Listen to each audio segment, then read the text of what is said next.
Hello everyone, the विजय अकॅडमीमध्ये तुम्हा सर्वांचं स्वागत आहे. तर SPPU या युनिव्हर्सिटीमध्ये जेवढे पण विद्यार्थी आहेत, first year, second year, third year, fourth year, त्यांच्यासोबत आपल्या चॅनलला नक्कीच शेअर करा. यावरती मी फ्री इंजिनिअरिंग कंटेंट तुम्हाला देत आहे. जे पण मी ते शिकवेल ते सगळं फ्रीमध्ये असेल, तर त्यांच्यासोबत चॅनलला नक्की शेअर करा. आणि व्हिडिओबद्दल बघूयात. आज आपण काय करणार आहोत, तर तुमचे जे थर्ड इयर कॉम्प्युटर इंजिनिअरिंगचे स्टुडंट आहेत, जे 19 पॅटर्नमध्ये आहेत, तर त्यांचे आता एक्झाम येणार आहेत, एंड सेम एक्झाम. त्यांच्यासाठी जी तयारी करत आहात तुम्ही, तर त्याच्यासाठी मी हे व्हिडिओज शूट करत आहे तुमच्यासाठी. तर आजच्या व्हिडिओमध्ये आपण data science and big data analytics म्हणजेच DSB-DA या सब्जेक्टचं बघणार आहोत.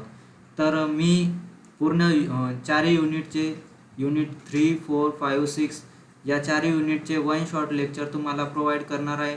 तर हे व्हिडिओ जे आहेत ते तुमच्या थर्ड इयरच्या मित्रांसोबत नक्की शेअर करा आणि व्हिडिओला चालू करूयात.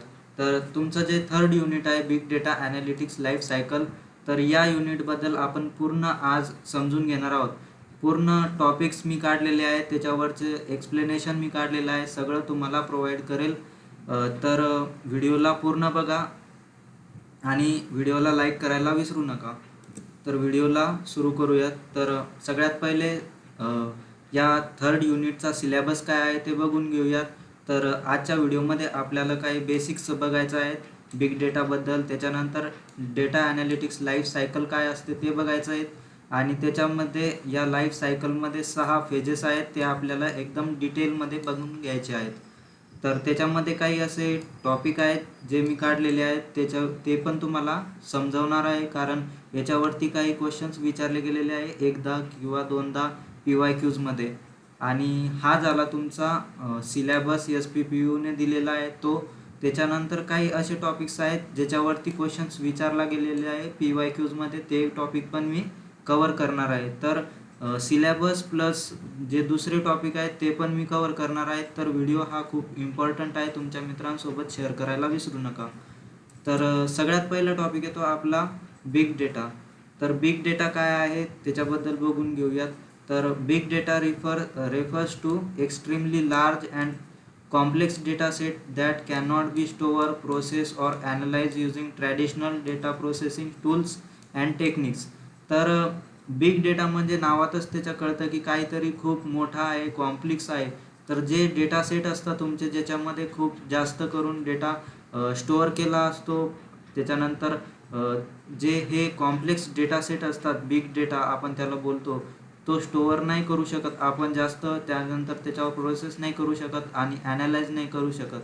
तर कशाच्या मदतीने नाही करू शकत की ट्रॅडिशनल डेटा प्रोसेसिंग टूल्स ज्या असतात आणि टेक्निक्स ज्या असतात, तर या ट्रॅडिशनल डेटा प्रोसेसिंग टूल्स आणि टेक्निकच्या मदतीनं आपण त्याला स्टोअर, प्रोसेस आणि ॲनालाइज नाही करू शकत, म्हणून याला बिग डेटा असं बोलतात. तर डेटा इज सो बिग, याच्यामध्ये डेटा खूप मोठा असतो, त्यानंतर खूप फास्ट असतो आणि कॉम्प्लेक्स असतो हँडल करण्यासाठी. तर याची गरज काय पडली आपल्याला, तर याच्यामध्ये काय काय असतं तर ते पण बघून घेऊयात. तर इंटरनेट युसेज इन्क्रीज मॅसिवली. तर तुम्ही बघता की डे बाय डेमध्ये इंटरनेट याचा यूज खूप होत आहे. त्याच्यानंतर smartphone generate data every second. तुमचे जे स्मार्टफोन असतात, तुम्ही जे पण तिथे यूज करत असता, त्यामध्ये खूप जास्त करून डेटा हा स्टोअर होत असतो. एव्हरी सेकंडला तिथे खूप जास्त डेटा हा जनरेट होत असतो. त्यानंतर social media produces million of post daily. तुमचा जो सोशल मीडियाच्या ज्या पोस्ट असतात त्या डेली बेसिसवर खूप जास्त मिलियन्स अशा पोस्ट या क्रिएट होत असतात. तुम्ही इंस्टावर बघू शकता, फेसबुकवरती बघू शकता, याच्यामध्ये खूप जास्त डेटा हा प्रोड्यूस होत असतो.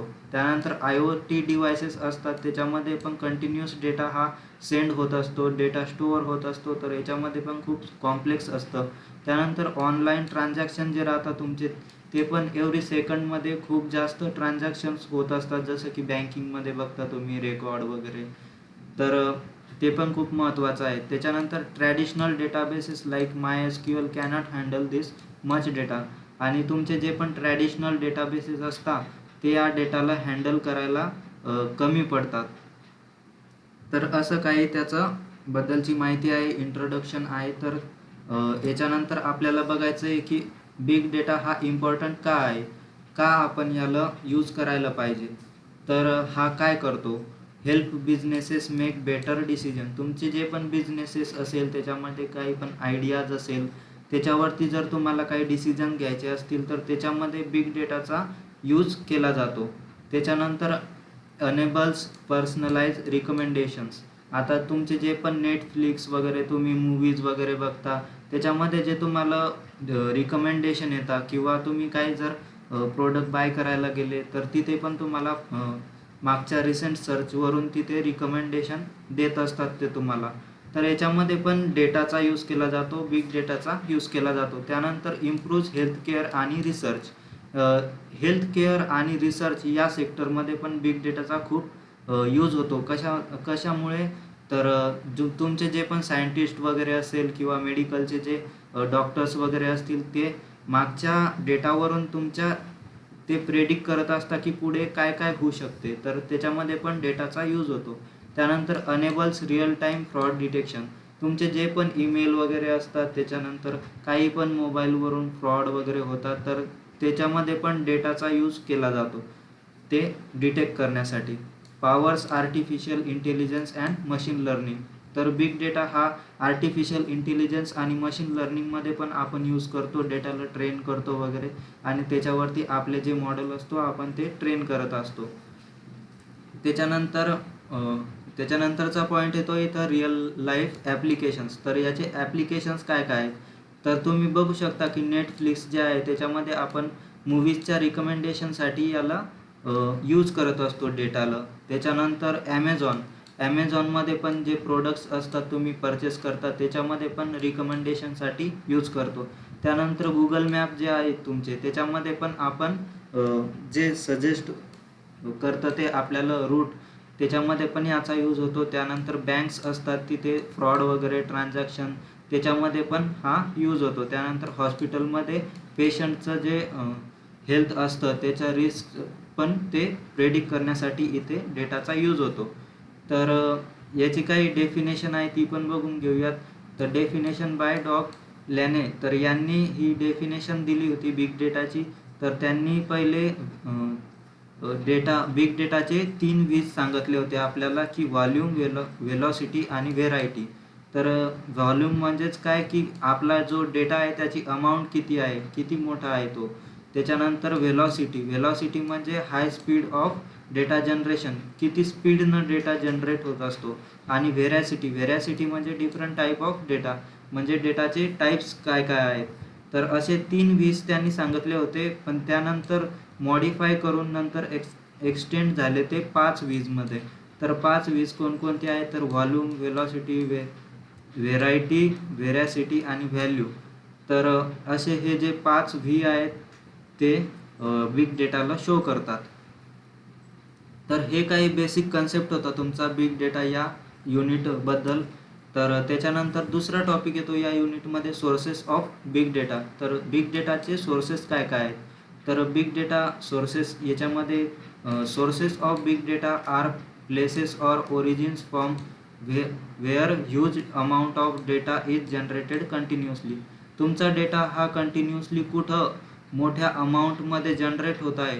तर आणि तो कशाच्या मदतीने किंवा कुठे तो जनरेट होत आहे इतका मोठा डेटा, तर त्याला आपण सोर्सेस ऑफ बिग डेटा बोलत असतो. त्याचे सोर्सेस काय काय आहेत, कुठून येत आहे तो. तर त्याच्यामध्ये काही टाईप्स आहेत त्याचे, जसं की स्ट्रक्चर, अनस्ट्रक्चर आणि सेमी स्ट्रक्चर. डेटा हा या 3 स्ट्रक्चरमध्ये आपण अरेंज करतो. तर सगळ्यात पहिले स्ट्रक्चरमध्ये त्याचे सोर्सेस कुठून येतात बिग डेटाचे. तर सगळ्यात पहिले ट्रान्झॅक्शन डेटा येऊ शकतो किंवा इंटरप्राइज डेटा येऊ शकतो. त्यानंतर अनस्ट्रक्चरमध्ये मीडिया, सोशल मीडिया जो राहतो तुमचा, मीडिया जो राहतो त्याच्या थ्रू येतो.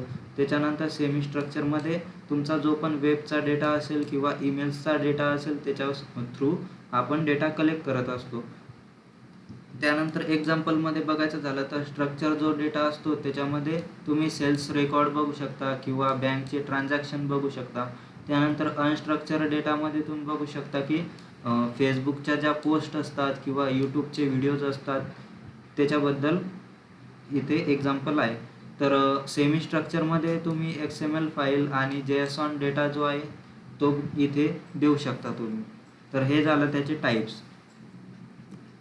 त्याच्यानंतर major sources of big data. तर याच्यावरती क्वेश्चन विचारला जातो 7 किंवा 8 मार्काला. तुमचं जे एक्झामचा जो पेपर असतो त्याच्यामध्ये 6, 8 किंवा 9 मार्काला क्वेश्चन विचारला जातो एंड सेमला. तर याच्यावरती पण तुम्हाला क्वेश्चन विचारू शकता की बिग डेटाचे सोर्सेस काय काय आहेत ते एक्सप्लेन करा. तर मी इथे 8 सोर्सेस दिलेले आहेत तुम्हाला. तर हे तुम्ही तिथे 1 बाय 1 एक्सप्लेन करू शकता. तर हे एकदम सिम्पलमध्ये बघून घेऊयात एकदा.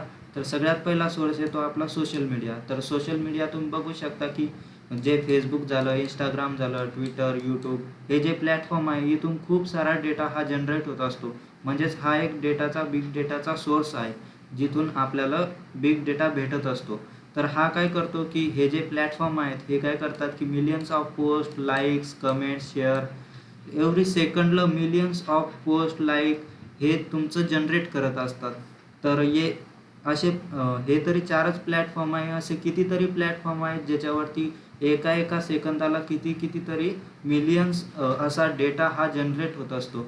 आणि त्याच्यामध्ये तुम्ही बघू शकता टेक्स्ट, इमेजेस, व्हिडिओज, ऑडिओज याचा पण समावेश होतो. तर याचं एक्झाम्पल बघायचं झालं तर 500 million tweets per day on Twitter. आता ट्विटरवरती प्रत्येक दिवशी हे 500 मिलियन ट्विट्स होत राहतात. तर अशा प्रकारे सोशल मीडिया हा एक सोर्स आहे त्याचा. त्याच्यानंतर दुसरा सोर्स बघायचा झाला तर मशीन आणि सेन्सर डेटा. आता मशीन आणि सेन्सर डेटामध्ये काय येतं तर डेटा हा IoT डिव्हायसेस झाले, तुमचे स्मार्ट मशीन झाल्या, त्यानंतर सेन्सर झाल्या, याच्यावरून पण तुम्हाला डेटा भेटत असतो. Continuously generates real time data. तर याच्यामधून तुम्हाला रिअल टाईमचा डेटा हा भेटत असतो. जसं की एक्झाम्पलमध्ये बघायचं झालं तर स्मार्ट वॉचेस ज्या राहतात तुमच्या त्या हार्ट रेट राहतात त्याला ट्रॅक करतात, त्याचा डेटा झाला. त्यानंतर GPS डिव्हायसेसमध्ये त्याचा डेटा झाला. तर असं हे सेकंड सोर्स. त्यानंतर तिसरा सोर्स आहे तुमचा ट्रान्झॅक्शन डेटा. तर याच्यामध्ये ट्रान्झॅक्शन म्हणजेच काय की डेटा फ्रॉम बिझनेस ट्रान्झॅक्शन. तुमचा जो पण बिझनेस असेल त्यामध्ये शॉपिंग असू शकते, ऑनलाईन शॉपिंग, त्यानंतर बँकिंग असू शकते, पेमेंट्स असू शकतात तुमच्या, तुम्ही जे पण घेता त्याचं जेव्हा ट्रान्झॅक्शन करता तुम्ही त्याच्यामध्ये पण तुमचा जो ट्रान्झॅक्शनचा डेटा असतो तो पण इथे सोर्स आहे एक डेटा कलेक्ट करण्याचा. तर त्याच्यामध्ये एक्झाम्पल बघायचं झालं तर क्रेडिट कार्ड ट्रान्झॅक्शन. तुम्ही जेव्हा पण क्रेडिट कार्ड वापरता तिथे ट्रान्झॅक्शन होत असतात आणि तो जो डेटा आहे तो कुठेतरी कलेक्ट होत असतो किंवा स्टोअर होत असतो. तर हा एक सोर्स झाला तुमच्या डेटाला कलेक्ट करायचा किंवा जनरेट करायचा.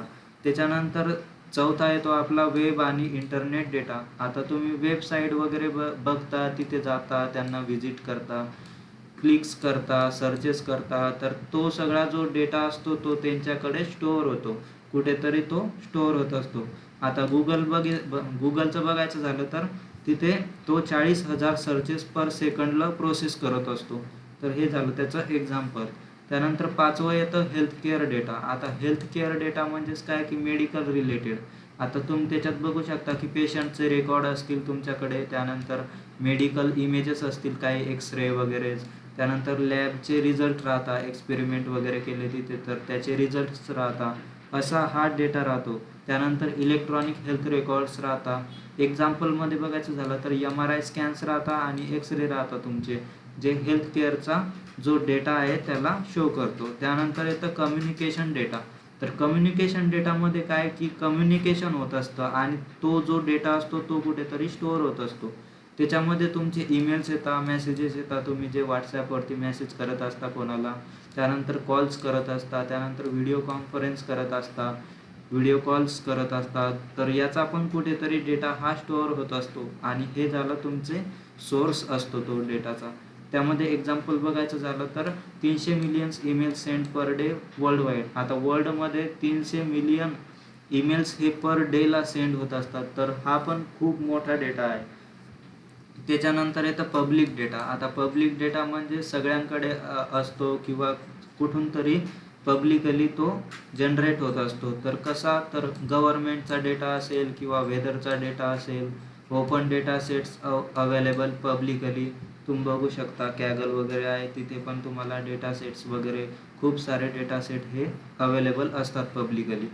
तर याचं एक्झाम्पल बघायचं झालं तर तुमचा जो क्लायमेटचा डेटा झाला किंवा ट्रॅफिकचा डेटा झाला तर हा पब्लिक डेटा असतो. त्यानंतर लास्टचा टॉपिक येतो आपला, लास्टचा सोर्स येतो एंटरप्राइज डेटा. तर याच्यामध्ये काय आहे की डेटा जनरेटेड विदिन ऑर्गनायझेशन. तुमच्या ज्या पण ऑर्गनायझेशन असतील, सिस्टीम्स असतील, त्याच्यामध्ये बघायचं झालं तर ERP सिस्टीम राहतात कॉलेजच्या वगैरे, त्यानंतर CRM सिस्टीम्स राहतात आणि सप्लाय चेनचा डेटा राहतो. तर हे सगळं एंटरप्राइज डेटामध्ये येतं जे ऑर्गनायझेशन्सकडे असतं. तर हा पण ह्यूज अमाऊंट ऑफ डेटा असतो. तर याचं एक्झाम्पल बघायचं झालं तर कंपनी सेल्स रेकॉर्ड, त्यानंतर एम्प्लॉईजचा डेटा असतो आणि इन्व्हेंटरी डेटा असतो. तर हे सगळे 8 पॉईंट आहेत बिग डेटा सोर्सेसचे.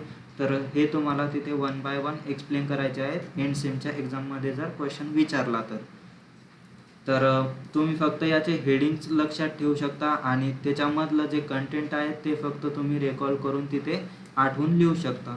कारण मुलांना सगळ्यात जास्त तिथे पॉईंट्स असेल तर ते लक्षात नाही राहत की मेन पॉईंट्स काय राहतात. तर तुम्ही फक्त मेन पॉईंट तिथे लक्षात करून जा, त्यानंतर त्याच्यामधलं जे मटेरियल आहे ते तुम्हाला आपोआप तिथे आठवेल. त्याच्यानंतर तिसरा टॉपिक येतो या युनिटमध्ये सगळ्यात महत्त्वाचा, म्हणजेच introduction to data analytics life cycle. तर आपला तिसरा युनिटच या टॉपिकवरती आहे. तर आता इथून पुढे सगळे टॉपिक्स हे महत्त्वाचे राहणार आहेत, कारण सगळ्या टॉपिकवरती कुठे ना कुठे एकदा तरी क्वेश्चन्स विचारला गेलेला आहे. तर तुम्हाला ध्यान देऊन इथे बघायचं आहे की काय काय आहे यामध्ये. तर सगळ्यात पहिले येतो आपला डेटा ॲनालिटिक्स लाईफ सायकल. तर डेटा ॲनालिटिक्स लाईफ सायकल ही काय आहे, तर तुमचा जो पण डेटा असतो तो आपण कुठेतरी डेटा सायन्समध्ये किंवा बिग डेटा प्रोजेक्टमध्ये आपण तिथे यूज करत असतो. तर त्या डेटाला अरेंज करण्यापासून तर पूर्ण त्याला तुमच्या जे पण डेटा सायन्स आणि जे प्रोजेक्ट असेल तुमचे त्याच्यामध्ये यूज करण्यासाठी पूर्ण एक प्रोसेस असते. तर ती प्रोसेस जी आहे ती structure step by step process that defines how data science and big data projects are executed from start to finish. तर ती जी प्रोसेस आहे ती स्टार्टिंगपासून तर फिनिशपर्यंत जाण्यासाठी काही फेजेस आहेत आणि त्या प्रोसेसलाच आपण डेटा ॲनालिटिक्स लाईफ सायकल असं बोलत असतो. तर या लाईफ सायकलमध्ये आपल्याला 6 फेजेस हे दिसतात. तर याच्यामध्ये हे सगळे फेजेस आपल्याला डिटेलमध्ये इथे आपल्याला समजून घ्यायचे आहेत. तर ही त्याची डायग्राम आहे. कोणता पण क्वेश्चन जर विचारला तुम्हाला, जसं की ते विचारतात की हा फेज तुम्ही सेपरेटली एक्सप्लेन करून सांगा आणि त्याची जी डायग्राम आहे ती डायग्राम ड्रॉ करून दाखवा. तर सगळ्यात पहिले कोणता पण या 6 फेजमधून कोणता पण फेज जर तुम्हाला डिटेलमध्ये विचारला तर तुम्हाला सगळ्यात आधी ही डायग्राम तिथे ड्रॉ करायची आहे, त्यानंतर तो फेज तिथे एक्सप्लेन करायचा आहे. तर याच्यामध्ये सगळ्यात पहिले डिस्कवरी फेज येतो, त्यानंतर डेटा प्रिपरेशन, त्यानंतर मॉडेल प्लॅनिंग, मॉडेल बिल्डिंग आणि कम्युनिकेशन ऑफ रिझल्ट आणि ऑपरेशनलाइज. तर असे हे 6 फेजेस आहेत जे तुम्हाला तिथे एक्सप्लेन करायचे आहेत. तर याच्यावरती डायरेक्ट क्वेश्चन पण येतो की डायग्राम एक्सप्लेन करा आणि त्याचे जे फेजेस आहेत ते 1 बाय 1 करून एक्सप्लेन करा. तर तुम्हाला ते एक्सप्लेन करायचे आहेत. तर सिम्पल पॉईंट्स काढलेले आहेत मी 6, तर हे तुम्ही तिथे लिहू शकता. त्याच्यानंतर आपण हे सगळे जे फेजेस आहेत ते डिटेलमध्ये पण बघणार आहोत, कारण त्याच्यावरती डिटेलमध्ये पण क्वेश्चन विचारला जातो 8 किंवा 9 मार्काला. तर सगळ्यात पहिले फेज 1 जो आहे तुमचा डिस्कवरी.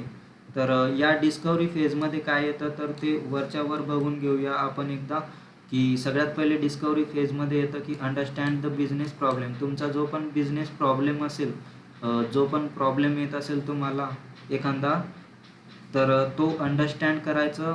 त्यानंतर define the goal of the project. तुम्हाला जो पण प्रोजेक्ट आला असेल त्याला डिफाईन करायचं, त्याचा गोल काय आहे ते समजून घ्यायचं आणि त्याच्यामध्ये काही प्रॉब्लेम्स असतील तर ते अंडरस्टँड करायचे.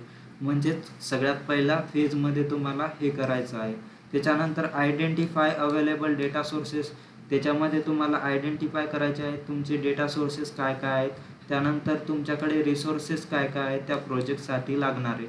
तर हे तुम्हाला सगळ्यात पहिले स्टार्टिंगला करायचं आहे.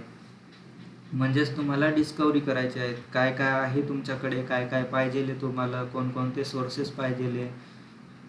तर हे सगळं डिस्कवरी फेजमध्ये येतं. त्यानंतर दुसरा फेज येतो आपला डेटा प्रिपरेशन. आता डिस्कवरी फेज झालं, तुम्हाला माहिती काय काय पाहिजे, तुम्हाला काय काय आहे तुमच्याकडे, काय काय लागेल प्रोजेक्टसाठी. त्याच्यानंतर काय करायचं आहे, तुम्हाला तो जो डेटा आहे त्याला कलेक्ट करायचा आहे, त्यानंतर त्याला क्लीन करायचं आहे. क्लीन करायचं म्हणजेच त्याच्यामध्ये काही मिसिंग व्हॅल्यूज वगैरे एरर्स असेल ते सगळे काढायचे आहेत. त्यानंतर प्री प्रोसेस करायचं आहे raw data to make it ready for analysis. तुम्हाला जे पण ॲनालिसिस करायचं आहे प्रोजेक्टमध्ये त्याच्यासाठी तुम्हाला रॉ डेटापासून त्याला एका चांगल्या फॉर्मॅटमध्ये तुम्हाला अरेंज करायचं आहे. तर त्याच्यासाठी तुम्हाला काय करावं लागेल की त्याच्यामध्ये ज्या पण मिसिंग व्हॅल्यूज असतील त्या हँडल करणं लागतील. त्यानंतर डुप्लिकेट्स असतील ते रिमूव्ह करणं लागतील आणि तुमचा जो डेटा आहे तो एका चांगल्या फॉर्मॅटमध्ये तुम्हाला अरेंज करावं लागेल. तर असं डेटाचं प्रिपरेशन करावं लागेल चांगल्यापैकी या फेजमध्ये. तर हा झाला फेज नंबर 2. त्यानंतर फेज नंबर 3 आहे आपला मॉडेल प्लॅनिंग. आता मॉडेल प्लॅनिंग या शब्दावरूनच कळतं की आपल्याला काहीतरी प्लॅन करायचं आहे. तर आपण जो पण डेटा फॉर्मॅटमध्ये एका अरेंज केला आहे त्याच्यावरती आपल्याला काहीतरी ऑपरेशन करायचं आहे. तर त्या ऑपरेशनची प्लॅनिंग आपल्याला तिसऱ्या फेजमध्ये करायची आहे. तर त्याच्यामध्ये काय काय येतं की सिलेक्ट ॲप्रिप्रिएट ॲनालिटिकल मेथड्स. आता तुमच्या ॲनालिटिक्स करण्यासाठी कोणकोणत्या मेथड्स लागेल आपल्याला त्या पर्टिक्युलर प्रोजेक्टसाठी. तर त्याच्यामध्ये तुम्हाला आयडेंटिफाय करायचं आहे की कोणकोणत्या मेथड्स लागेल आपल्याला तिथं. त्यानंतर कोणकोणते अल्गोरिदम यूज करणार आहे आपण. त्यानंतर कोणकोणते टूल्स लागणार आहेत आपल्याला त्या मॉडेलला बिल्ड करण्यासाठी. तर हे सगळं आपण या तिसऱ्या फेजमध्ये बघणार. त्यानंतर रिलेशनशिप बघणार आपण डेटामध्ये. काही रिलेशनशिप्स आहेत का कस्टमर किंवा प्रोडक्ट्सचे. त्यानंतर डिसाईड करणार की कोणती टेक्निक्स बेस्ट राहील या प्रॉब्लेमला सॉल्व करण्यासाठी. तर चांगल्यापैकी आपण यामध्ये सगळी प्लॅनिंग करणार. त्याच्यानंतर चौथा फेज येतो आपला मॉडेल बिल्डिंग. तर मॉडेल बिल्डिंग हा चौथा फेज आहे. तर याच्यामध्ये आपण बिल्ड करत आहोत. ॲक्च्युली आपण जे पण टूल्स तिथे यूज करणार आहोत किंवा सिलेक्ट केलेले आहेत त्या टूल्सच्या मदतीने आपण तिथे ॲक्च्युअलमध्ये बिल्ड करणार आहोत आणि ट्रेन करणार आहोत त्या मॉडेलला. तर तिथे आपण काही मेथड्स यूज करणार, अल्गोरिदम यूज करणार, मशीन लर्निंग मॉडेल यूज करणार आणि डेटाला प्रिपेअर करणार. त्यानंतर याच बिल्डिंग मॉडेलमध्ये आपण काय करणार की त्या डेटाला टेस्ट करणार. त्यानंतर तिथून काहीतरी बरोबर आउटपुट काढणार आपण जो आपल्या प्रोजेक्टला किंवा प्रॉब्लेमला सॉल्व करेल. तर ते जो आउटपुट आहे तो आपण चेक पण करणार की त्याची ॲक्युरेसी किती आहे, त्याचा परफॉर्मन्स काय आहे. तर हे सगळं जे आहे ते आपण मॉडेल बिल्डिंग या फेजमध्ये बघणार. त्यानंतर येतो आपला फेज नंबर 5. तर फेज नंबर 5 आहे आपला कम्युनिकेशन ऑफ रिझल्ट. आता आपल्याला या ज्या चौथ्या फेजमधून जो आपल्याला रिझल्ट भेटलेला आहे तर त्याचं कम्युनिकेशन आपल्याला या 5व्या फेजमध्ये बघायचं आहे. त्याच्यामधून आपल्याला काय काय भेटलेलं आहे, काय काय इन्साईट आलेले आहेत, काय काय रिझल्ट भेटला आहे ते सगळं इथं आपल्याला ॲनालिसिस करायचं आहे. आणि जे रिझल्ट आहेत ते बिझनेस स्टेक होल्डर जे आहेत तुमचे त्यांच्यासोबत तुम्हाला प्रेझेंट करायचं आहे, त्यांना सांगायचं आहे, त्यांना दाखवायचं आहे. त्याच्यानंतर व्हिज्युलायझेशन करायचं आहे त्याचं. त्यानंतर त्याच्यावरती जे रिपोर्ट आहेत ते बनवायचे आहेत आणि ते एक्सप्लेन करायचे आहेत तुम्हाला. तर अशा प्रकारे कम्युनिकेशन करायचं आहे तुमच्या रिझल्टचं तिथे तुमच्या क्लायंटसोबत किंवा जे पण तुम्हाला प्रॉब्लेम सॉल्व करणारे जे आहेत त्यांच्यासोबत. त्याच्यानंतर 6वा येतो आपला ऑपरेशनलाइज. तर याच्यामध्ये काय करायचं आहे तुम्हाला की deploy the final model into real world production environment. आता 5व्या फेजमध्ये तुम्ही कम्युनिकेशन केलं, रिझल्ट काढला, प्रॉब्लेम सॉल्व केलं. त्याच्यानंतर आपल्याला प्रॉब्लेमला इम्प्लिमेंट करायचं आहे. तर त्याच्यासाठी तुम्ही डिप्लॉय करावं लागेल तुमच्या मॉडेलला. तर ते रिअल वर्ल्ड प्रोडक्शन एन्व्हायरमेंटमध्ये तुम्हाला डिप्लॉय करायचं आहे. तर ते फेज नंबर 6मध्ये येईल. त्याच्यामध्ये तुम्हाला मॉनिटर करायचं आहे मॉडेल परफॉर्मन्सला. त्यानंतर कंटिन्युअसली त्याला चेक करत राहायचं आहे त्याचा परफॉर्मन्स कसा आहे. आणि त्याच्यानंतर काही जर तुम्हाला वाटलं की कुठेतरी काहीतरी चेंजेस पाहिजे किंवा काहीतरी ॲडव्हान्स करायचं आहे त्यामध्ये तर तिथे तुम्हाला ते अपडेट करायचं आहे. तर अशा प्रकारे हे जे 6 फेज आहेत ते मी तुम्हाला एक्सप्लेन करून सांगितले. तर याच्यामध्ये जर काही तुम्हाला प्रॉब्लेम्स असेल तर परत एकदा मागे जाऊन तुम्ही परत एकदा बघू शकता. तर अशा प्रकारे ही जी लाईफ सायकल आहे तुम्हाला डायग्राम ड्रॉ करून तिथे एक्सप्लेन करायची आहे. त्याच्यानंतर आता वन बाय वन आपण सगळे फेजेस जे आहेत ते डिटेलमध्ये बघून घेऊयात. तर सगळ्यात पहिला फेज आहे तो आपला इथे डिस्कवरी फेज. तर डिस्कवरी फेजमध्ये आपण बघितलं की तुमची जी डेटा ॲनालिटिक्स लाईफ सायकल आहे त्याचा हा पहिला फेज आहे. तर याच्यामध्ये काय करत असतो आपण, तुमचा जो पण बिझनेस प्रॉब्लेम आहे त्याला अंडरस्टँड करत असतो. त्यानंतर जे पण आपल्याकडे रिसोर्सेस आहे किंवा रिसोर्सेस पाहिजे आपल्याला ते रिसोर्सेस आपण अंडरस्टँड करत असतो आणि डेटाला आपण इथे ॲनालाइजसाठी तिथे प्रिपेअर करत असतो. तर सगळ्यात पहिले इथे अंडरस्टँडिंग करत असतो आपण प्रॉब्लेमची. त्यानंतर कोणकोणते रिसोर्सेस पाहिजेत ते पाहिजेत, त्यानंतर कोणता डेटा लागेल त्या प्रॉब्लेमसाठी तो डेटा आपण इथे फाइंड करत असतो.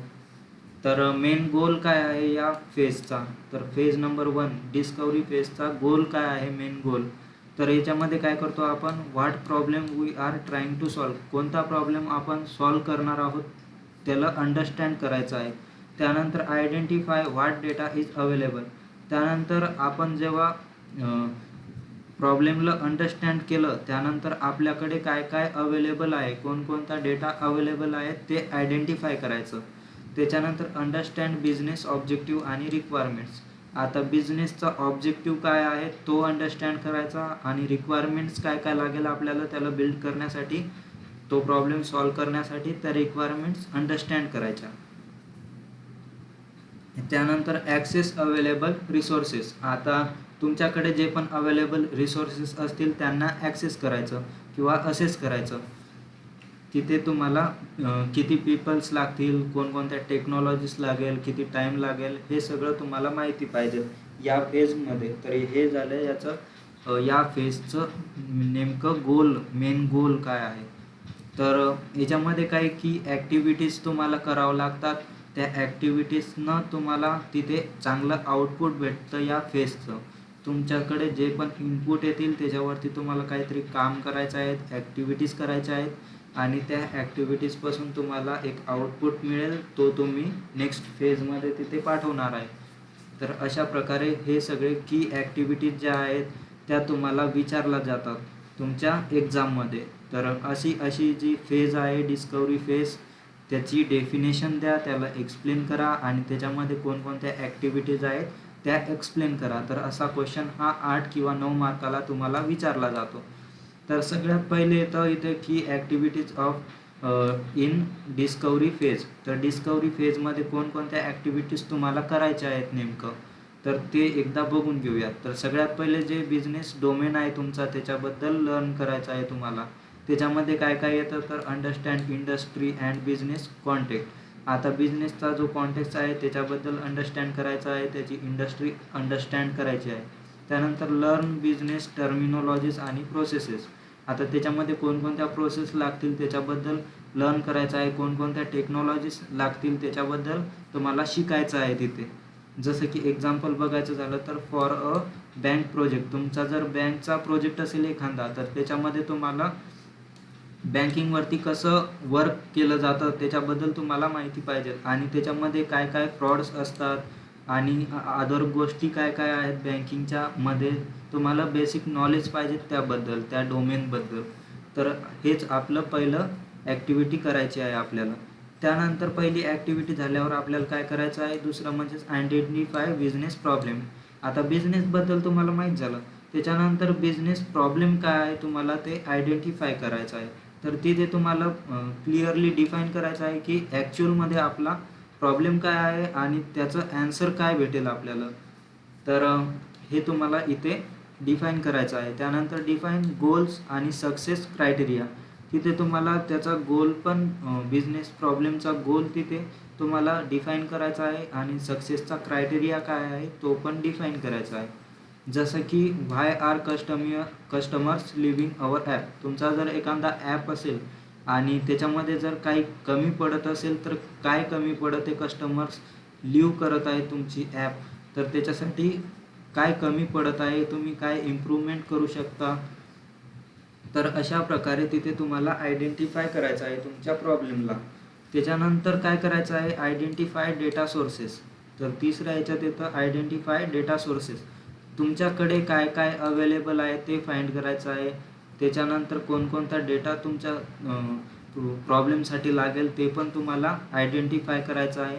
त्यानंतर तुमचे जे पण डेटा सोर्सेस असतात, इंटरनल असो किंवा एक्सटर्नल असो, ते पण तुम्हाला आयडेंटिफाय करायचं आहे. जसं की कंपनीचा डेटाबेस असेल किंवा सोशल मीडिया डेटा असेल किंवा गव्हर्नमेंटचा डेटा असेल, तर तुम्हाला कोणता डेटा तुमच्या प्रॉब्लेमसाठी बरोबर आहे ते तुम्हाला इथे आयडेंटिफाय करायचं आहे किंवा फाइंड करायचं आहे.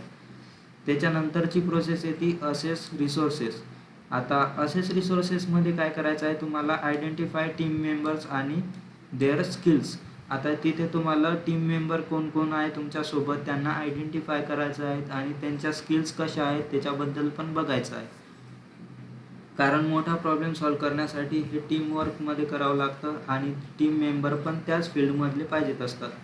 त्यानंतर चेक अवेलेबल टेक्नॉलॉजीज आणि टूल्स. आता त्या प्रॉब्लेमला सॉल्व्ह करण्यासाठी तुमच्याकडे टेक्नॉलॉजीज पाहिजेत आणि टूल्स पाहिजेत, तर ते पण अवेलेबल आहे का नाही ते पण यामध्ये चेक केलं जातं. त्यानंतर इस्टिमेट टाईम आणि budget required.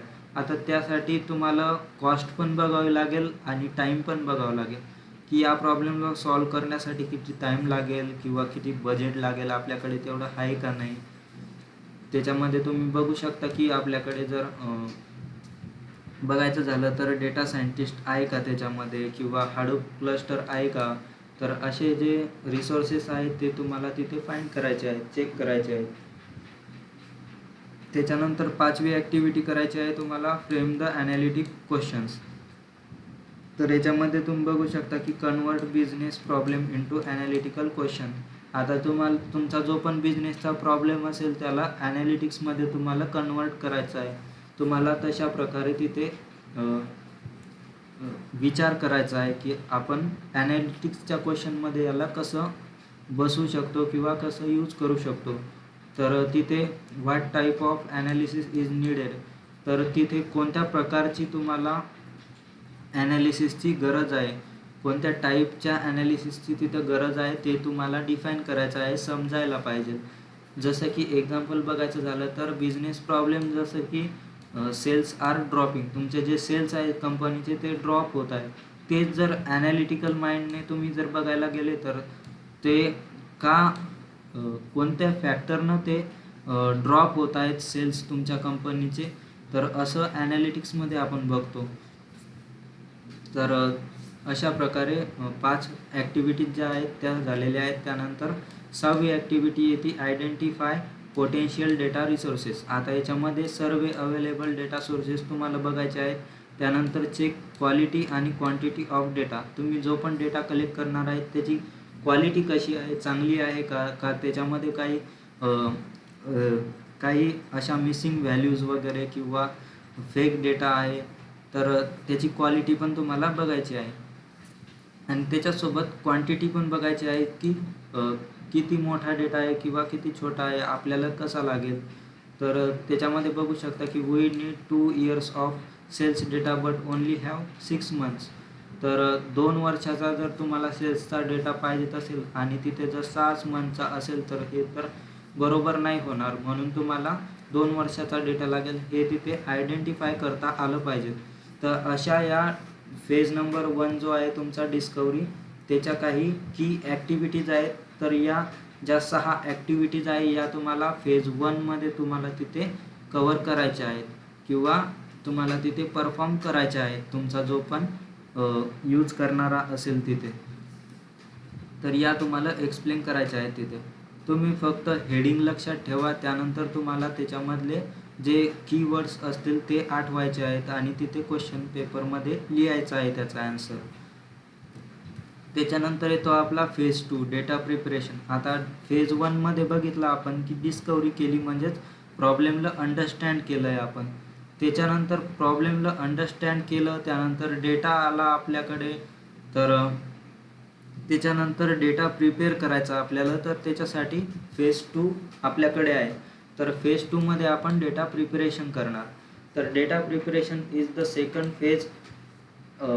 Data analytics life सायकलचा हा सेकंड फेज आहे. त्याच्यामध्ये आपण रॉ डेटा इज कलेक्टेड. तुमचा जो पण रॉ डेटा असेल तो कलेक्ट केला जातो, त्यानंतर त्याला क्लीन केलं जातं, त्यानंतर ट्रान्सफॉर्म केला जातो एका चांगल्या फॉर्मॅटमध्ये ॲनालिसिससाठी आणि मॉडेलिंगसाठी तुमच्या. तर अशा प्रकारे डेटा प्रिपरेशन हे केलं जातं. तर याचं मेन गोल काय आहे डेटा प्रिपरेशन फेजचं ते बघून घेऊयात. तर याच्यामध्ये आपण काय करतो की collect data from all identified sources. तुमचे जे पण सोर्सेस असेल तिथून आपण डेटाला कलेक्ट करत असतो आपला प्रॉब्लेम सॉल्व करण्यासाठी.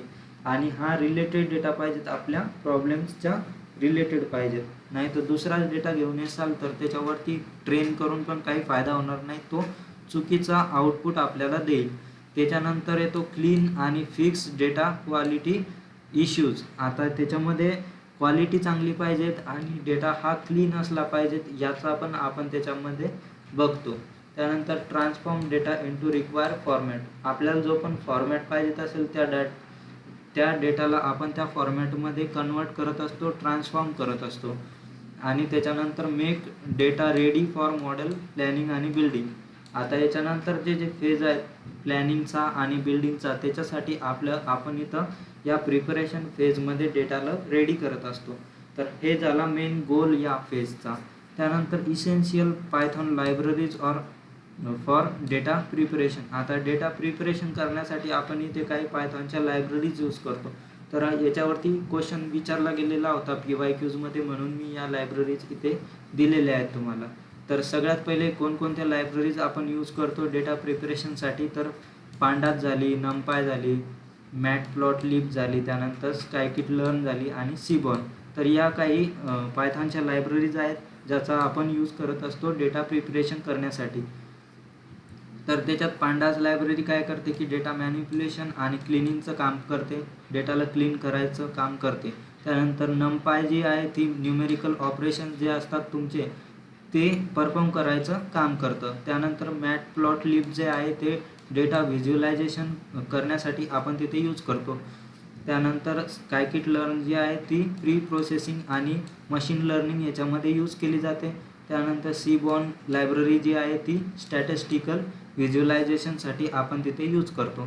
तर हे त्याचं एक्झाम्पल आहे आणि एक्सप्लेनेशन आहे. तर हे जर तुम्हाला विचारला गेला या क्वेश्चन पेपरमध्ये तर तुम्ही हे ध्यानात ठेवू शकता. तसं पण तुम्हाला माहितीच असेल, कारण मागच्या सेमला पण DBMSमध्ये तुमचं झालं असेल. तर याच्यामध्ये पण काही की ॲक्टिव्हिटीज आहेत. आता की ॲक्टिव्हिटीज हा क्वेश्चन कोणत्या पण फेजसाठी विचारला जातो, म्हणून मी 6च्या 6 फेज जे आहेत त्याच्यामध्ये सगळ्याच्या की ॲक्टिव्हिटीज या काढलेल्या आहेत. एकदम सिम्पलमध्ये आहे, तर तुम्ही याला लक्षात ठेवून तिथे छापू शकता. तर सगळ्यात पहिले याचं बघितलं आपण. त्यानंतर आता डेटा प्रिपेअर करण्यासाठी आपल्याला काय काय ॲक्टिव्हिटीज करणं लागतात त्या 1 बाय 1 बघून घेऊया. तर सगळ्यात पहिले येतं डेटा कलेक्शन. डेटा कलेक्शनमध्ये काय करतो आपण, जो पण डेटा आपल्याला लागणार आहे त्याच्यामध्ये ऑल आयडेंटिफाय सोर्सेस जे राहतात तुमचे त्याच्यापासून आपण डेटाला गॅदर करणार, म्हणजेच गोळा करणार. त्याच्यानंतर इंटरनल डेटाबेसेस जे राहतात तुमचे, त्यानंतर एक्सटर्नल APIs राहतात, त्यानंतर वेब स्क्रॅपिंग राहते, याच्यापासून आपण डेटाला कलेक्ट करणार. सगळ्यात पहिले डेटा कलेक्ट करणार आपण प्रिपरेशनसाठी, जसं की collect customer data from CRM आणि सेल्स डेटा फ्रॉम ERP. तर CRM आणि ERP या सिस्टीम आहेत, तिथून आपण कस्टमरचा डेटा घेऊ शकतो किंवा सेल्सचा डेटा घेऊ शकतो. तर असा जो पण आपल्याला इम्पॉर्टंट डेटा लागणार आहे आपल्या प्रॉब्लेमसाठी किंवा मॉडेल बिल्ड करण्यासाठी, तर तो डेटा आपण या फेजमध्ये कलेक्ट करणार. कलेक्ट केल्यानंतर आपल्याला करायचं आहे त्या डेटाला क्लीन. आता क्लीन करण्यामध्ये काय काय येऊ शकतं, आपलं मिसिंग व्हॅल्यूज असू शकतात त्या डेटामध्ये, त्या फिक्स करायच्या आहेत. त्यानंतर काही डुप्लिकेट्स असू शकतात, ते रिमूव्ह करायचे आहेत. आणि काही एरर्स असतात ते सॉल्व करायचे आहेत. तर अशा प्रकारे क्लीन करायचं म्हणजे या 3 स्टेप आपल्याला करायच्या आहेत. जसं की fill missing ages values with mean, remove duplicates record, duplicate record जे पण असतील ते रिमूव्ह करायचे आहेत. तर हे झालं क्लिनिंगचं. क्लिनिंग झाल्यानंतर आपल्याला त्या डेटाला इंटिग्रेट करायचं आहे. तर इंटिग्रेट करण्यासाठी काय करावं लागेल, combine data from multiple sources into 1 data set. आता मल्टिपल सोर्सेसपासून आपण डेटाला कलेक्ट करणार, मग त्या डेटाला एका डेटा सेटमध्ये त्याला इंटिग्रेट करणार, कंबाईन करणार.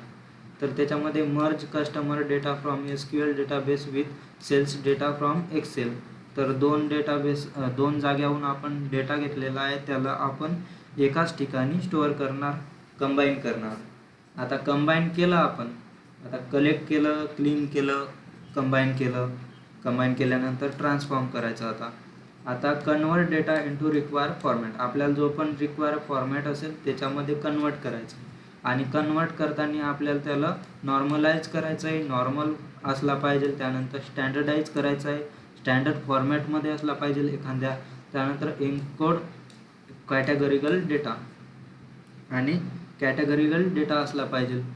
तर अशा प्रकारे त्याला एका चांगल्या फॉर्मॅटमध्ये आपल्याला तिथं शो करायचं आहे, कन्वर्ट करायचं आहे. जसं की convert dates to same format. आता डेट्स पण खूप वेगवेगळ्या फॉर्मॅटमध्ये असू शकतात, जसं की जानेवारी, फेब्रुवारी, त्यालाच आपण 1, 2, 3, 4 असं पण डिनोट करतो. तर अशा प्रकारे एकाच फॉर्मॅटमध्ये आपल्याला सगळा डेटा लागेल, म्हणून त्याला ट्रान्सफॉर्म करायचं आहे.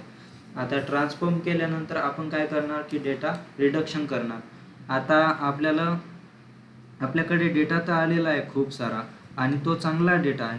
त्यानंतर रिडक्शन म्हणजेच काय की काहीतरी आपण त्याच्यामधून रिड्यूस करणार. आपल्याला फक्त जितका डेटा लागेल, जितका इम्पॉर्टंट इन्फॉर्मेशन आहे त्या डेटामध्ये तेवढीच घ्यायची आहे आपल्या प्रॉब्लेम सॉल्व करण्यासाठी किंवा प्रोडक्ट बिल्ड करण्यासाठी.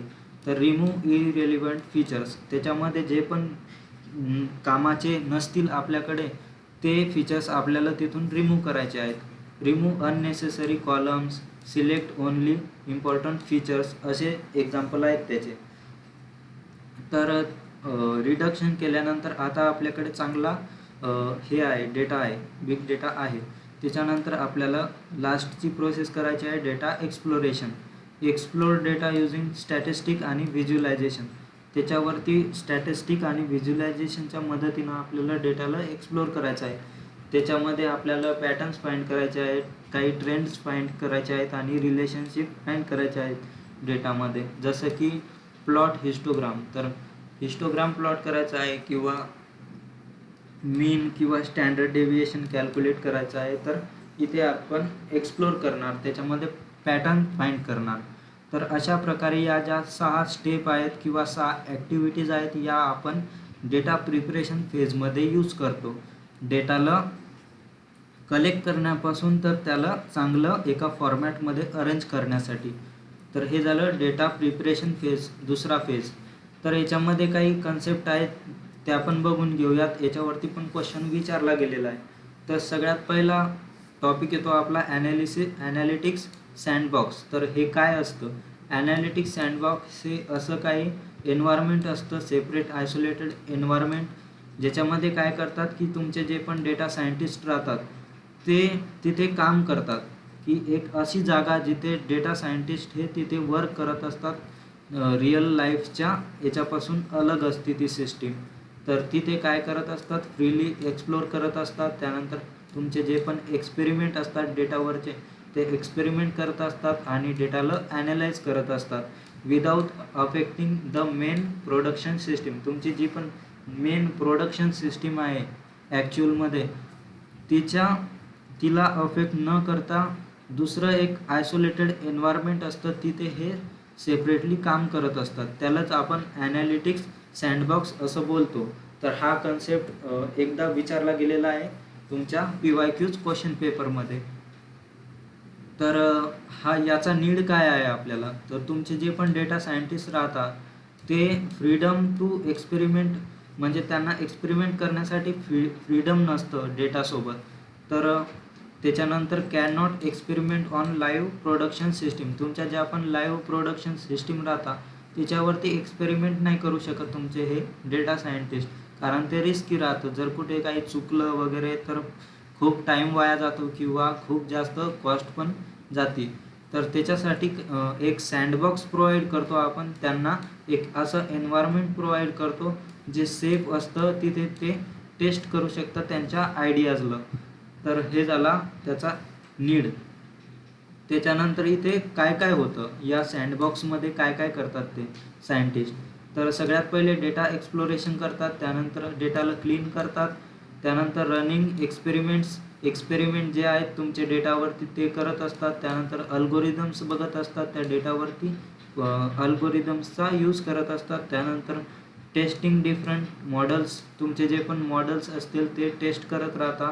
त्यानंतर व्हिज्युअलायझिंग डाटा पॅटर्न्स, तुमचे डेटाचे पॅटर्न्स व्हिज्युअलाइज करत राहता. त्यानंतर बिल्डिंग प्रोटोटाईप मॉडेल्स. तर अशा प्रकारे सँडबॉक्समध्ये इतक्या ॲक्टिव्हिटीज होत राहतात. तर हा कन्सेप्ट विचारू शकता म्हणून एकदा बघून घेतला आपण.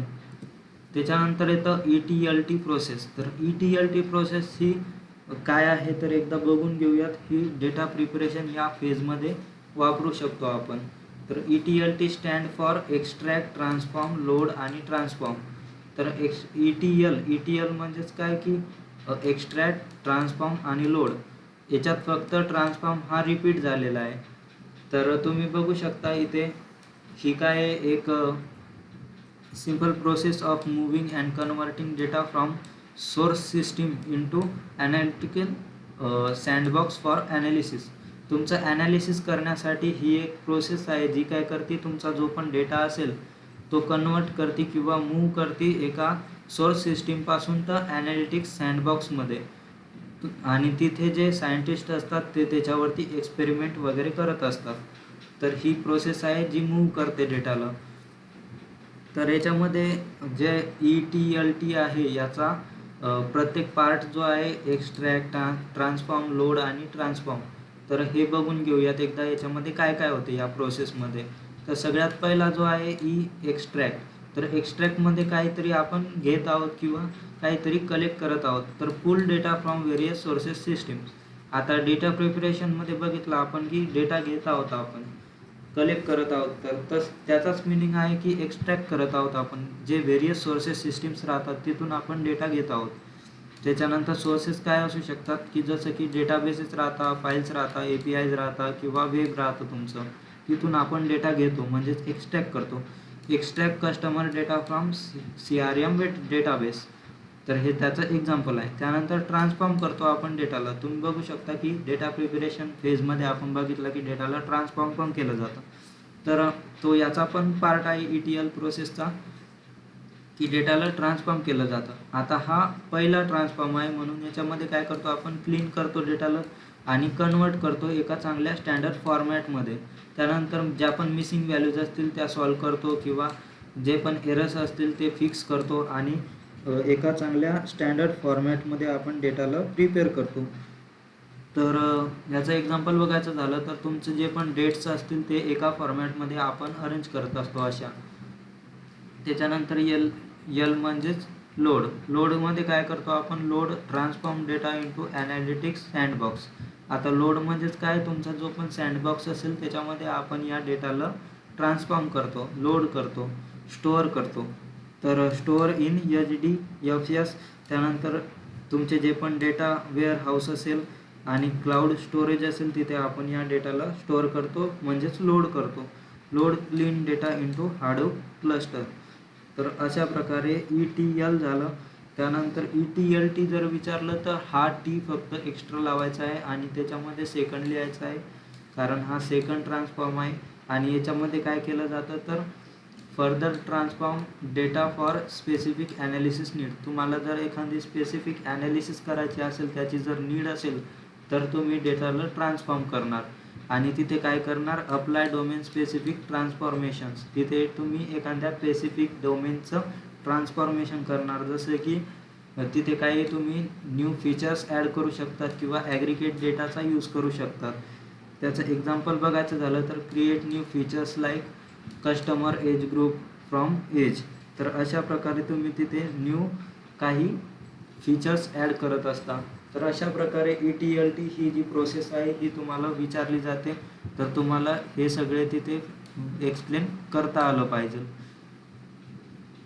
त्याच्यानंतरचा येतो पुढचा फेज, आपला तिसरा फेज. आता सगळ्यात पहिले बघितलं आपण की डिस्कवरी केली. डिस्कवरी नंतर प्रिपेअर केलं डेटाला. प्रिपेअर केल्यानंतर आता प्लॅन करायचं आहे की त्या डेटाला कसा आपण ॲनालिटिक्स करू शकतो. तर हा जो आहे हा थर्ड फेज आहे आपल्या लाईफ सायकलचा, डेटा लाईफ सायकलचा. तर तिथे सायंटिस्ट काय करतात की तुमच्या ज्या पण ॲनालिटिकल मेथड्स आहेत, कोणकोणत्या मेथड आपल्याला लागेल किंवा कोणकोणते अल्गोरिदम्स आणि कोणकोणते टूल्स आपण तिथे यूज करणार आहे मॉडेलला बिल्ड करण्यासाठी. तर हे आपल्याला इथे प्लॅनिंग करायचं आहे, म्हणजेच मॉडेल प्लॅनिंग फेज. तर याचा गोल काय आहे, मेन गोल काय आहे या फेजचा, तर सिलेक्ट ॲप्रोप्रिएट ॲनालिटिकल टेक्निक्स. आता ॲनालिटिक्ससाठी आपल्याला काही ॲनालिटिकल टेक्निक्स आहेत त्या सिलेक्ट करायच्या आहेत या फेजमध्ये. त्याच्यानंतर आयडेंटिफाय रिलेशनशिप्स इन डेटा. आता डेटामध्ये जे रिलेशनशिप्स असतील ते आयडेंटिफाय करायचे आहेत. जसं की तुम्ही बघू शकता, कस्टमर असेल आणि कस्टमर काही जर प्रोडक्ट जर चूज करत असेल आणि घेत असेल, तर त्याच्यामध्ये कोणता प्रोडक्ट त्याला आवडतो किंवा तो जो कस्टमर आहे त्याची एज वगैरे काय आहे, तर याच्यामधलं जे पण रिलेशनशिप्स असतील, जेवढे पण असतील ते सगळे इथे आयडेंटिफाय करायचे आहेत आपल्याला. त्यानंतर चूज राईट टूल्स आणि टेक्नॉलॉजीज. आता याच्यामध्ये काही टूल्स राहतात आणि काही टेक्नॉलॉजीज राहतात, त्याचा आपल्याला इथे सिलेक्ट करायचे आहेत आपल्या प्रॉब्लेम सॉल्व करण्यासाठी. आणि त्याच्यानंतर create a plan for model building. आता मॉडेल बिल्डिंग पुढचा फेज आहे, तर त्याच्यासाठी एक चांगलं आपल्याला स्ट्रक्चर इथं बिल्ड करायचं आहे. तर बिल्ड म्हणजेच प्लॅन करायचं आहे. तर या मॉडेलमध्ये चांगल्यापैकी आपल्याला प्लॅनिंग करायची आहे डेटाची. तर याच्या पण काही की ॲक्टिव्हिटीज आहेत ज्या आपल्याला समजून घ्यायच्या आहेत. याच्यामध्ये काय काय केलं जातं, काय काय इथे कांड होणार आहेत, ते सगळे आपण इथे समजून घेऊयात. तर सगळ्यात पहिले इथे एक्सप्लोर डेटा रिलेशनशिप्स. आता डेटाचे जे रिलेशनशिप राहतात, जसं मी तुम्हाला सांगितलं की कस्टमर वगैरे जे आहेत त्यांचं एज वगैरे जे पण फॅक्टर्स असेल, सगळे रिलेशनशिप आपण इथे अंडरस्टँड करणार. तर अंडरस्टँड रिलेशनशिप बिटवीन व्हेरिएबल्स. तर तुमचे जे पण व्हेरिएबल्स असेल त्याच्यामधले जे रिलेशनशिप असतील ते इथे अंडरस्टँड करणार आपण. Use statistical methods to find correlation. इथे काही स्टॅटिस्टिकल मेथड ज्या असतील त्या आपण इथे यूज करणार आहे. काही कोरिलेशन आपल्याला त्या डेटामध्ये भेटते का त्याच्यासाठी. तर एक्झाम्पलमध्ये बघायचं झालं तर is there relationship between customer age आणि एक्झिट रेट. आता एखादा जर कस्टमर असेल तुमचा आणि तो तुमचा प्रोडक्ट जर यूज करत असेल आणि एखाद्या वेळेस जर त्याने नाही केला किंवा तो जर तुमची ॲप जर सोडून चालला आहे, तर त्याच्यामध्ये काय रिलेशनशिप आहे, का चालला आहे तो, तर असं तुम्हाला आयडेंटिफाय करता आलं पाहिजे. तिथे काय कमी पडत आहे, तर असं जे रिलेशनशिप आहेत ते तुम्हाला सगळ्यात पहिले तिथे आयडेंटिफाय करायचं आहे मॉडेल प्लॅनिंग फेजमध्ये. त्याच्यानंतर दुसरं येतं आयडेंटिफाय केल्यानंतर तुम्हाला सिलेक्ट ॲनालिटिकल टेक्निक्स. आता इथे काही टेक्निक्स असतात, जसं की choose right algorithm for a problem. तुमचा जो पण प्रॉब्लेम असेल त्याच्यामध्ये काही तुम्हाला अल्गोरिदम्स तिथे यूज करायचे आहेत. तर तुम्हाला त्या प्रॉब्लेमसाठी सगळ्यात सूट करणारा किंवा सगळ्यात चांगला राईट अल्गोरिदम कोणता आहे, तर तो तुम्हाला इथे बघायचा आहे. त्याच्यानंतर बघायचं नाही तर तुम्हाला चूज करायचा आहे तिथे तो प्रॉब्लेम सॉल्व करण्यासाठी. Base on type of problem and data variable. तुमचा जो पण टाईप्स असेल प्रॉब्लेमचा त्याच्या बेसिसवरती आणि डेटा तुमच्याकडे जो अवेलेबल आहे त्याच्या बेसिसवर तुम्हाला या टेक्निक्स ज्या आहेत त्या चूज करायच्या आहेत. आता त्याच्यामध्ये काही एक्झाम्पल येतात, जसं की प्रेडिक्शन करायचं आहे तुम्हाला, तर लिनियर रिग्रेशनचा यूज करणार तुम्ही. त्याच्यानंतर तुम्हाला जर डेटामध्ये काही क्लासिफिकेशन करायचं आहे तर तुम्ही तिथे लॉजिस्टिक रिग्रेशन किंवा डिसिजन ट्रीचा तुम्ही यूज करणार. त्यानंतर ग्रुपिंग करायची असेल तुमच्या प्रॉब्लेममध्ये काही तुम्हाला, तर तिथे तुम्ही की मीन्स क्लस्टरिंग वापरणार. त्यानंतर असोसिएशन प्रॉब्लेम असेल तर तिथे तुम्ही ॲप्रोप्रियोरी जो अल्गोरिदम असतो तो यूज करणार. तर असे जे तुमचे प्रॉब्लेम्स आहेत त्याच्यावरून तुम्ही ठरवणार की तिथे तुम्हाला कोणता अल्गोरिदम यूज करायचा आहे किंवा कोणता टेक्निक यूज करायचे आहे. तर अशा प्रकारे तुम्हाला तिथे सिलेक्ट करायचं आहे. त्यानंतर तुम्ही तिथे टूल्स अँड टेक्नॉलॉजीज कोणकोणत्या सिलेक्ट करणार ते पण बघायचं आहे. तुम्ही एकदा का ॲनालिटिक टेक्निक्स बघितली की त्यानंतर टूल्स आणि टेक्नॉलॉजीज बघायचं आहे. तर याच्यामध्ये तुम्ही काय करणार की चूज सॉफ्टवेअर चूज करणार आणि टूल्स फॉर मॉडेल बिल्डिंगसाठी कोणकोणते टूल्स लागणार ते बघणार, जसं की Python, R, SAS, MATLAB, Sparks. तर असे काही टूल्स आहेत जे तुम्हाला आयडेंटिफाय करायचे आहेत आणि सिलेक्ट करायचे आहेत त्या प्रॉब्लेम सॉल्व करण्यासाठी. त्यानंतर चौथा ॲक्टिव्हिटी येते यामध्ये प्लॅन मॉडेल बिल्डिंग वर्कफ्लो. आता मॉडेल बिल्डिंग फेज जो आहे त्याचा वर्कफ्लो कसा असेल ते पण तुम्हाला या फेजमध्येच तुम्हाला प्लॅन करायचं आहे.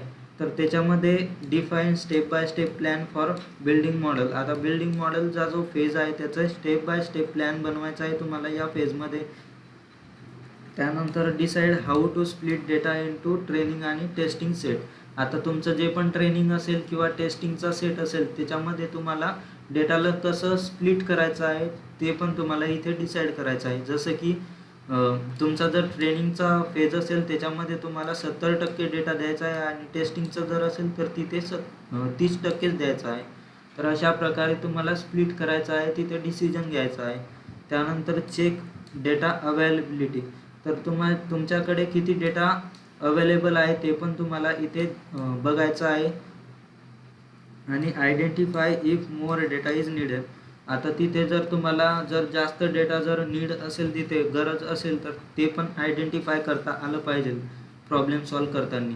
Need at least 10,000 records for reliable model. तर हे सगळं तुम्हाला तिथे आयडेंटिफाय आणि सिलेक्ट करायचं आहे तुमच्या मॉडेल बिल्डिंग फेजसाठी.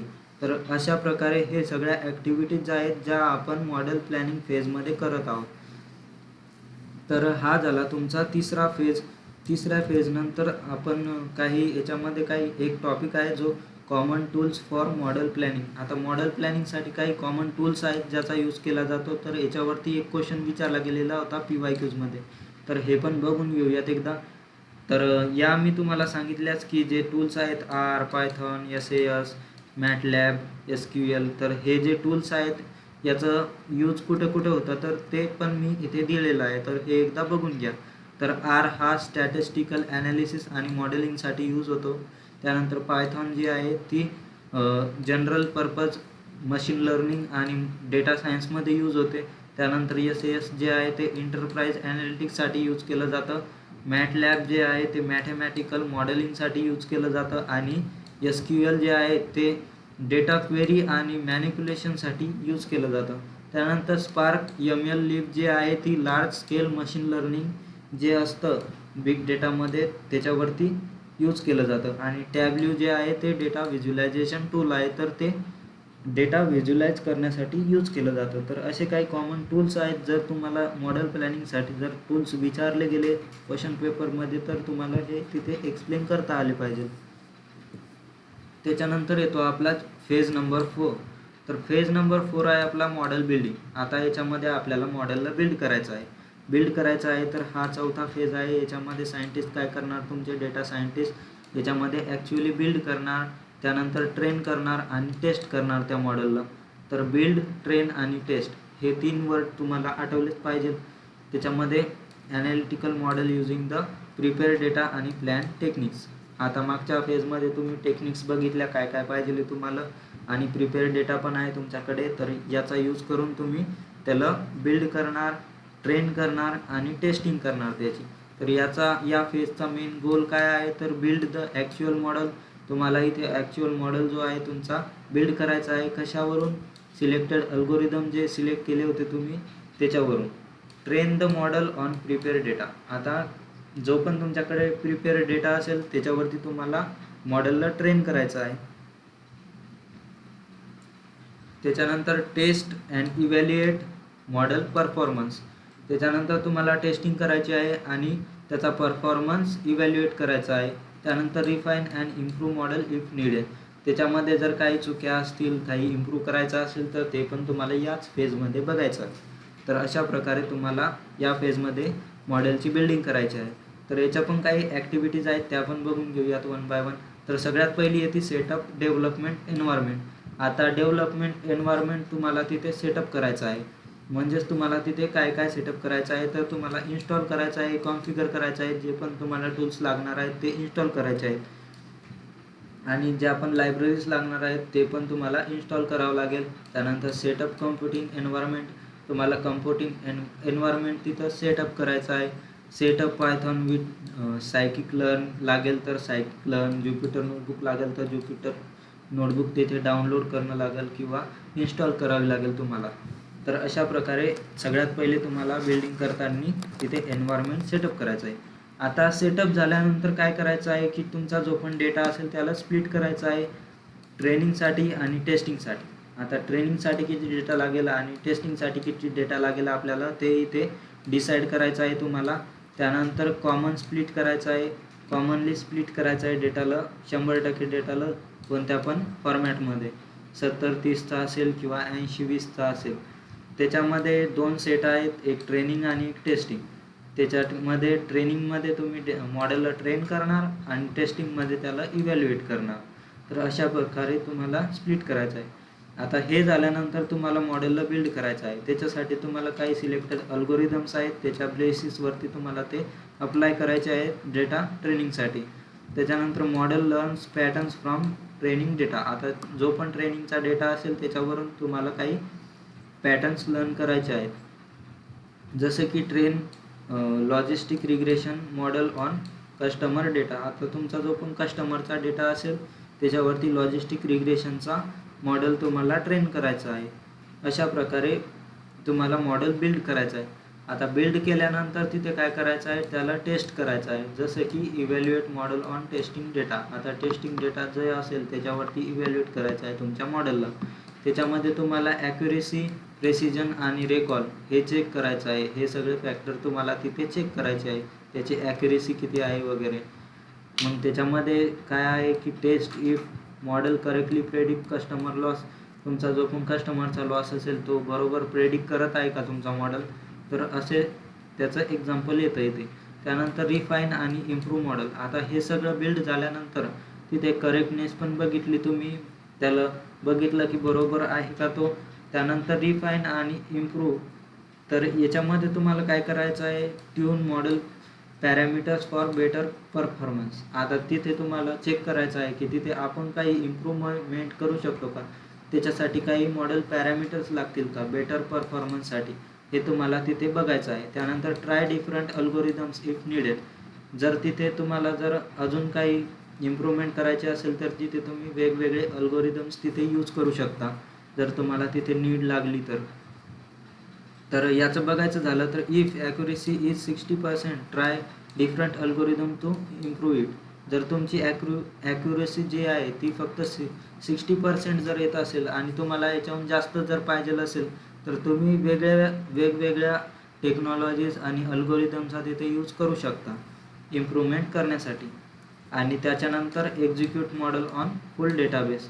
आता तुमचे जे डेटा सेट राहतात त्याच्यावरती काय करायचं आहे, तुम्हाला फायनल मॉडेलला रन करायचं आहे. आणि जनरेट प्रेडिक्शन्स आणि इनसाईट. तुम्हाला जे पण आउटपुट भेटेल ते जनरेट करायचे आहे आणि प्रेडिक्शन भेटेल ते जनरेट करायचे आहे. तर असे जे ॲक्टिव्हिटीज आहेत त्या तुम्हाला मॉडेल बिल्डिंग फेजमध्ये करायच्या आहेत. तर टोटल 6 ॲक्टिव्हिटीज आहेत. तर या एक्सप्लेन करता आल्या पाहिजे, त्याच्यावरती क्वेश्चन विचारला गेला आहे. त्याच्यानंतर येतो आपला 5वा फेज. आता आपण सगळ्यात पहिले बघितलं की डिस्कवरी केली, त्याच्यामध्ये डेटा घेतला आपण, आयडेंटिफाय केलं प्रॉब्लेमला. त्याच्यानंतर दुसऱ्या फेजमध्ये प्रिपेअर केलं, तिसऱ्या फेजमध्ये प्लॅन केला, चौथ्या फेजमध्ये आपण बिल्ड केला मॉडेलला. आता 5वा फेज म्हणजेच कम्युनिकेशन ऑफ रिझल्ट. आपल्याला जो पण रिझल्ट भेटला आहे त्याच्याबद्दल सांगायचा आहे, प्रेझेंट करायचा आहे. तर हा 5वा फेज आहे लाईफ सायकलमधला. आणि data scientist present and explain the findings, insight, analytics, models, result to business stakeholders आणि डिसिजन मेकर्स. आता तुमचे जे पण स्टेक होल्डर आणि डिसिजन मेकर्स राहतील, जे डिसिजन घेणार आहेत, त्यांच्याकडे हा रिझल्ट चांगल्या प्रकारे एक्सप्लेन करायचा, त्यांना चांगल्या प्रकारे त्यांना प्रेझेंट करायचं. त्याच्यामध्ये काय काय फाइंडिंग्स काढले तुम्ही, त्याच्यामध्ये काय काय इनसाईट काढले, काय काय ट्रेंड्स आहेत, सगळं तुम्हाला तिथे त्यांना चांगल्या याच्यामध्ये अंडरस्टँड भाषेमध्ये तुम्हाला त्यांना समजवायचं आहे. तर अशा प्रकारे तुम्हाला रिझल्टचं कम्युनिकेशन करायचं आहे या फेजमध्ये. तर फेज नंबर 5चा मेन गोल काय आहे, तर प्रेझेंट फाइंडिंग्स आणि इनसाईट क्लिअरली. तुमचे जे पण फाइंडिंग्स असेल आणि इनसाईट्स असतील, आउटपुट असेल, तो क्लिअरली प्रेझेंट करायचा आहे. त्याच्यानंतर explain results to non technical stakeholders. आता तुमचे जर तिथे नॉन टेक्निकल स्टेक होल्डर जर असेल तर त्यांना चांगल्या भाषेमध्ये तिथे एक्सप्लेन करायचं आहे, रिझल्ट दाखवायचा आहे, जसं की त्यांना कळेल. त्याच्यानंतर help business make data driven decision. आता बिझनेसला डेटा ड्रिव्हन डिसिजन्स पण तुम्हाला तिथे हेल्प झाले पाहिजे. त्याच्यानंतर determine if result meet business objectives. आता तिथे तुम्हाला डिटरमाइन पण करता आलं पाहिजे की तुम्ही जो रिझल्ट काढला आहे तो ॲक्च्युअलीमध्ये चांगला आहे का, आपल्या बिझनेस ऑब्जेक्टिव्हला सपोर्ट करतोय का, हे पण तुम्हाला तिथे करता आलं पाहिजे. तर हे झाला मेन गोल आपल्या या 5व्या फेजचा. तर याच्यामध्ये who are the stakeholder. आता तिथे स्टेक होल्डर्स कोण कोण राहणार आहे ते पण बघून घेऊयात. तर याच्यावरती पण एकदा क्वेश्चन विचारला होता म्हणून मी हा पॉईंट इथे लिहिलेला आहे. तर याच्यामध्ये सगळ्यात पहिले येतं बिझनेस एक्झिक्युटिव्स येतात. तर ते काय करतात, हाय लेवल इन्साईट आणि ROI हे त्यांना माहिती पाहिजे. त्याच्यानंतर प्रोजेक्ट स्पॉन्सर्स असतात, त्यांना आपला जो पण प्रोजेक्ट असेल त्याचा गोल माहिती पाहिजे. त्याच्यानंतर बिझनेस युजर्स जे असतात त्यांना रिझल्ट माहिती पाहिजे. आणि IT टीम जी असते त्यांना डिप्लॉयमेंटचा मॉडेल कसा झाला डिप्लॉय त्याच्याबद्दल माहिती पाहिजे. त्यानंतर डेटा सायंटिस्ट असतात, ते काय करतात, टेक्निकल डिटेल्स आणि ॲक्युरेसी बघत असतात. तर अशा प्रकारे हे त्याचं एक्झाम्पल आहे आणि कोणकोणते स्टेक होल्डर्स आपल्याला लागणार आहेत ते मी इथे काढलेले आहे. तर अशा प्रकारे फेज नंबर 5चं हे एक्सप्लेनेशन आहे सिम्पल. त्याच्यानंतर याच्यामध्ये पण काही ॲक्टिव्हिटीज आहेत ज्या आपल्याला परफॉर्म करायच्या आहेत. तर त्या कोणकोणत्या ॲक्टिव्हिटीज आपल्याला याच्यामध्ये घ्यायच्या आहेत त्या पण आपण बघून घेऊयात. तर सगळ्यात पहिले काय करणार आपण, आपल्याकडे जर रिझल्ट आला, आउटपुट आला, आता त्याला आपल्याला रिझल्टला दाखवायचं आहे, व्हिज्युअलाइज करायचं आहे, कम्युनिकेट करायचं आहे. तर त्याच्यासाठी आपण सगळ्यात पहिली स्टेप काय घेणार आहे की सिलेक्ट राईट व्हिज्युअलायझेशन. आता इथे आपल्याला व्हिज्युअलायझेशनचा टूल इथे यूज करायचा आहे. तर चांगल्या प्रकारे आपल्याला तिथे सिलेक्ट करायचं आहे कोणकोणते चार्ट्स आपल्याला लागतील आणि कोणकोणते ग्राफ लागतील. त्याच्या मदतीने आपण तिथे चांगलं तिथे व्हिज्युअलाइज करू. Make data easy to understand आणि व्हिज्युअली. तिथे डेटा चांगला अंडरस्टँड झाला पाहिजे पुढच्याला, म्हणून तिथे सगळ्या इझी वेमध्ये आपल्याला दाखवायचं आहे. जसं की बार चार्ट असेल तर ते काय करेल, कॅटेगरीजला कम्पेअर करेल. त्यानंतर लाईन चार्ट असेल तर तिथे ते बराबर ट्रेंड वगैरे दाखवेल. त्यानंतर पाय चार्ट असेल तर तो प्रपोर्शन वगैरे दाखवेल आपल्याला. आणि स्कॅटर प्लॉट असेल तर ते रिलेशनशिप तिथे आपल्याला क्लिअरली दाखवेल. तर अशा प्रकारे आपल्याला तिथे चांगले चांगले चार्ट तिथे यूज करायचे आहेत आणि ग्राफ तिथे यूज करायचे आहेत व्हिज्युअलाइज करण्यासाठी. आता व्हिज्युअलाइज केल्यानंतर आपल्याला काय करायचं आहे, तिथे रिपोर्ट बनवायचे आहे आणि प्रेझेंटेशन बनवायचं आहे. तर याच्यासाठी आपल्याला क्रिएट क्लिअर रिपोर्ट. आता इथे आपल्याला चांगल्यापैकी क्रिएट क्लिअर रिपोर्ट आपली असली पाहिजे. त्याच्यानंतर इन्क्लूड की फाइंडिंग्स आणि रिकमेंडेशन्स. आता याच्यामध्ये आपल्याला रिकमेंडेशन आणि की फाइंडिंग पण ॲड करायचं आहे. त्याच्यानंतर use simple language for non technical audience. तुमची जी पण नॉन टेक्निकल ऑडियन्स असेल ज्यांच्याबद्दल त्यांना जास्त माहिती नसेल तर त्यांना सिम्पल लँग्वेजमध्ये अंडरस्टँड झालं पाहिजे अशी सिम्पल लँग्वेज तिथे यूज करायची आहे. तर याचं एक्झाम्पल तुम्ही बघू शकता की पॉवर पॉईंटचं प्रेझेंटेशन आहे. तर त्याच्यामध्ये तुम्ही सिम्पल भाषेमध्ये त्याला प्रेझेंट करू शकता. त्याच्यानंतर एक्सप्लेन मॉडेल रिझल्ट्स. आता एक्सप्लेन करायचे आहेत जे पण तुम्ही तयार केलेलं आहे. तर एक्सप्लेन व्हॉट मॉडेल प्रेडिक्ट. तुमचा जो पण मॉडेल आहे तो काय प्रेडिक्ट करतो ते तुम्हाला एकदम सिम्पल याच्यात एक्सप्लेन करायचं आहे. Highlight important factors. त्याच्यामध्ये काय काय इम्पॉर्टंट फॅक्टर आहेत ते तुम्हाला तिथे हायलाईट करायचे आहेत आणि सांगायचं आहे प्रेडिक्शन. जसं की age and usage frequency are top factors for customer loss. आता कस्टमरचा लॉस होत असेल तर त्याच्यामध्ये काय काय फॅक्टर्स आहे, तर त्याच्यामध्ये एज आणि युसेज फ्रिक्वेन्सी जी आहे ते टॉप फॅक्टर इथे दिसून येतात. तर असं तुम्हाला क्लिअरली तिथे सांगायचं आहे. त्याच्यानंतर determine if result meet objective. आता तुमचा जो पण ऑब्जेक्टिव्ह असेल आणि तुमचा जो पण रिझल्ट आला आहे तो मॅच होतो का, त्याच्यामध्ये काही फरक आहे का, तर ते पण तुम्हाला डिटरमाइन करता आलं पाहिजे. तर त्याच्यामध्ये compare result with original business goal. आता तुमचा जो पण रिझल्ट आला आहे त्याला काय करायचं आहे, बिझनेस गोलसोबत ओरिजिनल बिझनेस गोलसोबत तुम्हाला कम्पेअर करायचं आहे. आणि check if success criteria are met. तर तिथे चेक करायचं आहे तुम्हाला की सक्सेस क्रायटेरिया काय आहे. जसं की गोल वॉज 80% ॲक्युरेसी आणि मॉडेल अचीव 88% ॲक्युरेसी. तर अशा प्रकारे तिथे चांगला मॉडेल तुम्हाला भेटलेला आहे, जो काय करतो की तुमचा जो पण मॉडेल असेल तो जास्त पर्सेंटेज देत आहे तुमच्या ॲक्युरेसीपासून. तर अशा प्रकारे कमी जास्त वगैरे सगळं तुम्हाला तिथे डिटरमाइन करता आलं पाहिजे. त्याच्यानंतर आयडेंटिफाय नेक्स्ट स्टेप. आता त्याच्यानंतरच्या स्टेप काय आहे ते आपण आयडेंटिफाय करायचे आहेत तुम्हाला, जसं की recommend actions base on finding. ज्या पण तुम्हाला फाइंडिंग्स भेटले आहेत त्याच्यावरती ॲक्शन्स घ्यायचे आहेत. त्याच्यानंतर सजेस्ट इम्प्रूव्हमेंट्स. काही इम्प्रूव्हमेंट्स लागल्या तर त्या सजेस्ट करायच्या आहेत आणि फर्दर ॲनालिसिससाठी पुढे जायचं आहे. तर त्याच्यामध्ये बघू शकता की target customer age 25 to 35 with retention offers. तर अशा प्रकारे तुम्ही तिथे टार्गेट करू शकता कस्टमरला. तर हे तुम्हाला एक एक्झाम्पल आहे की तुम्हाला याच एजमधल्या ग्रुपला तिथे प्रोडक्ट सजेस्ट करायचा आहे, टार्गेट करायचं आहे. तर अशा प्रकारे 5 हे ज्या ॲक्टिव्हिटीज आहे या फेजमध्ये तुम्हाला करायच्या आहे. त्याच्यानंतरचा येतो आपला 6वा फेज, लास्टचा फेज आहे या युनिटचा. तर हा जो फेज आहे ऑपरेशनलाइज, याच्यामध्ये तुम्हाला काय करायचं आहे, तर जे पण तुम्हाला तिथे व्हिज्युअलाइज वगैरे केलं आहे तुम्ही ते सगळं हा 6th फेजमध्ये तुम्ही फायनल फेज बोलू शकता. याच्यामध्ये तुम्ही काय करणार की where the tested and approve model, तुमचा जो पण अप्रूव्ह होईल मॉडेल आणि टेस्टेड मॉडेल असेल तो तुम्हाला या फेजमध्ये डिप्लॉय करायचा आहे. Deploy into real world production environment for actual use. त्याला तुम्ही ॲक्च्युअल यूज करणार आहात. आता सगळं काय झालेलं आहे त्याच्यावरती तुम्ही सगळं काही प्रॉब्लेम सॉल्व केलेला आहे, सगळं इम्प्रूव्हमेंट केलेलं आहे. त्याच्यानंतर तुम्हाला आता त्याला डिप्लॉय करायचं आहे या फेजमध्ये, 6व्या फेजमध्ये. तर डिप्लॉय करायचं आहे रिअल वर्ल्ड प्रोडक्शन एन्व्हायरमेंटमध्ये. तर याचा ऑब्जेक्टिव्ह काय आहे, गोल काय आहे, main goal deploy the model into production environment. तर प्रोडक्शन एन्व्हायरमेंटमध्ये तुम्हाला डिप्लॉय करायचं आहे, त्याला द्यायचं आहे. Make model available for real world use. Real world यूजसाठी तो अवेलेबल असला पाहिजे हे तुम्हाला मेक शुअर करायचं आहे. त्याच्यानंतर मॉनिटर मॉडेल परफॉर्मन्स कंटिन्युअसली. आता त्याचं जे परफॉर्मन्स असतं ते तुम्हाला कंटिन्युअसली तिथं मॉनिटर करायचं आहे आणि त्याच्यामध्ये जर काही तुम्हाला चेंजेस वगैरे लागले आणि काही अपडेट वगैरे लागले तर ते अपडेट करायचे आहेत आणि मेंटेन करायचं आहे तुमच्या मॉडेलला.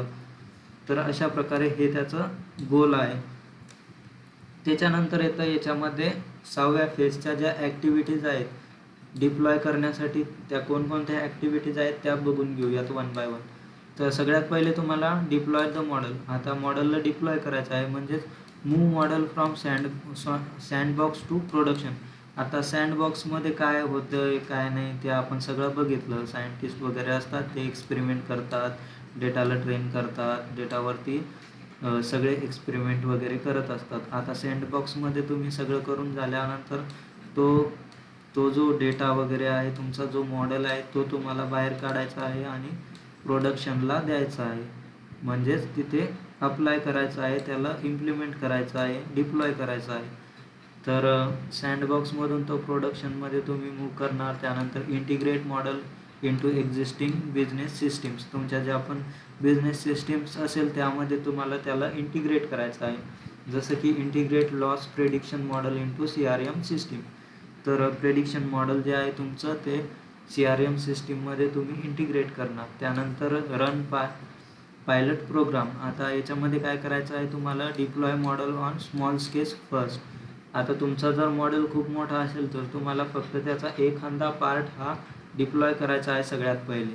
Taste in real world conditions. तुम्हाला त्याच्यामध्ये तो जो एक छोटासा पार्ट तुम्ही तिथे डिप्लॉय करणार आहात त्याच्या कंडिशन, रिअल वर्ल्ड कंडिशन तुम्हाला टेस्ट करायच्या आहेत. त्यानंतर check if model perform wells in production.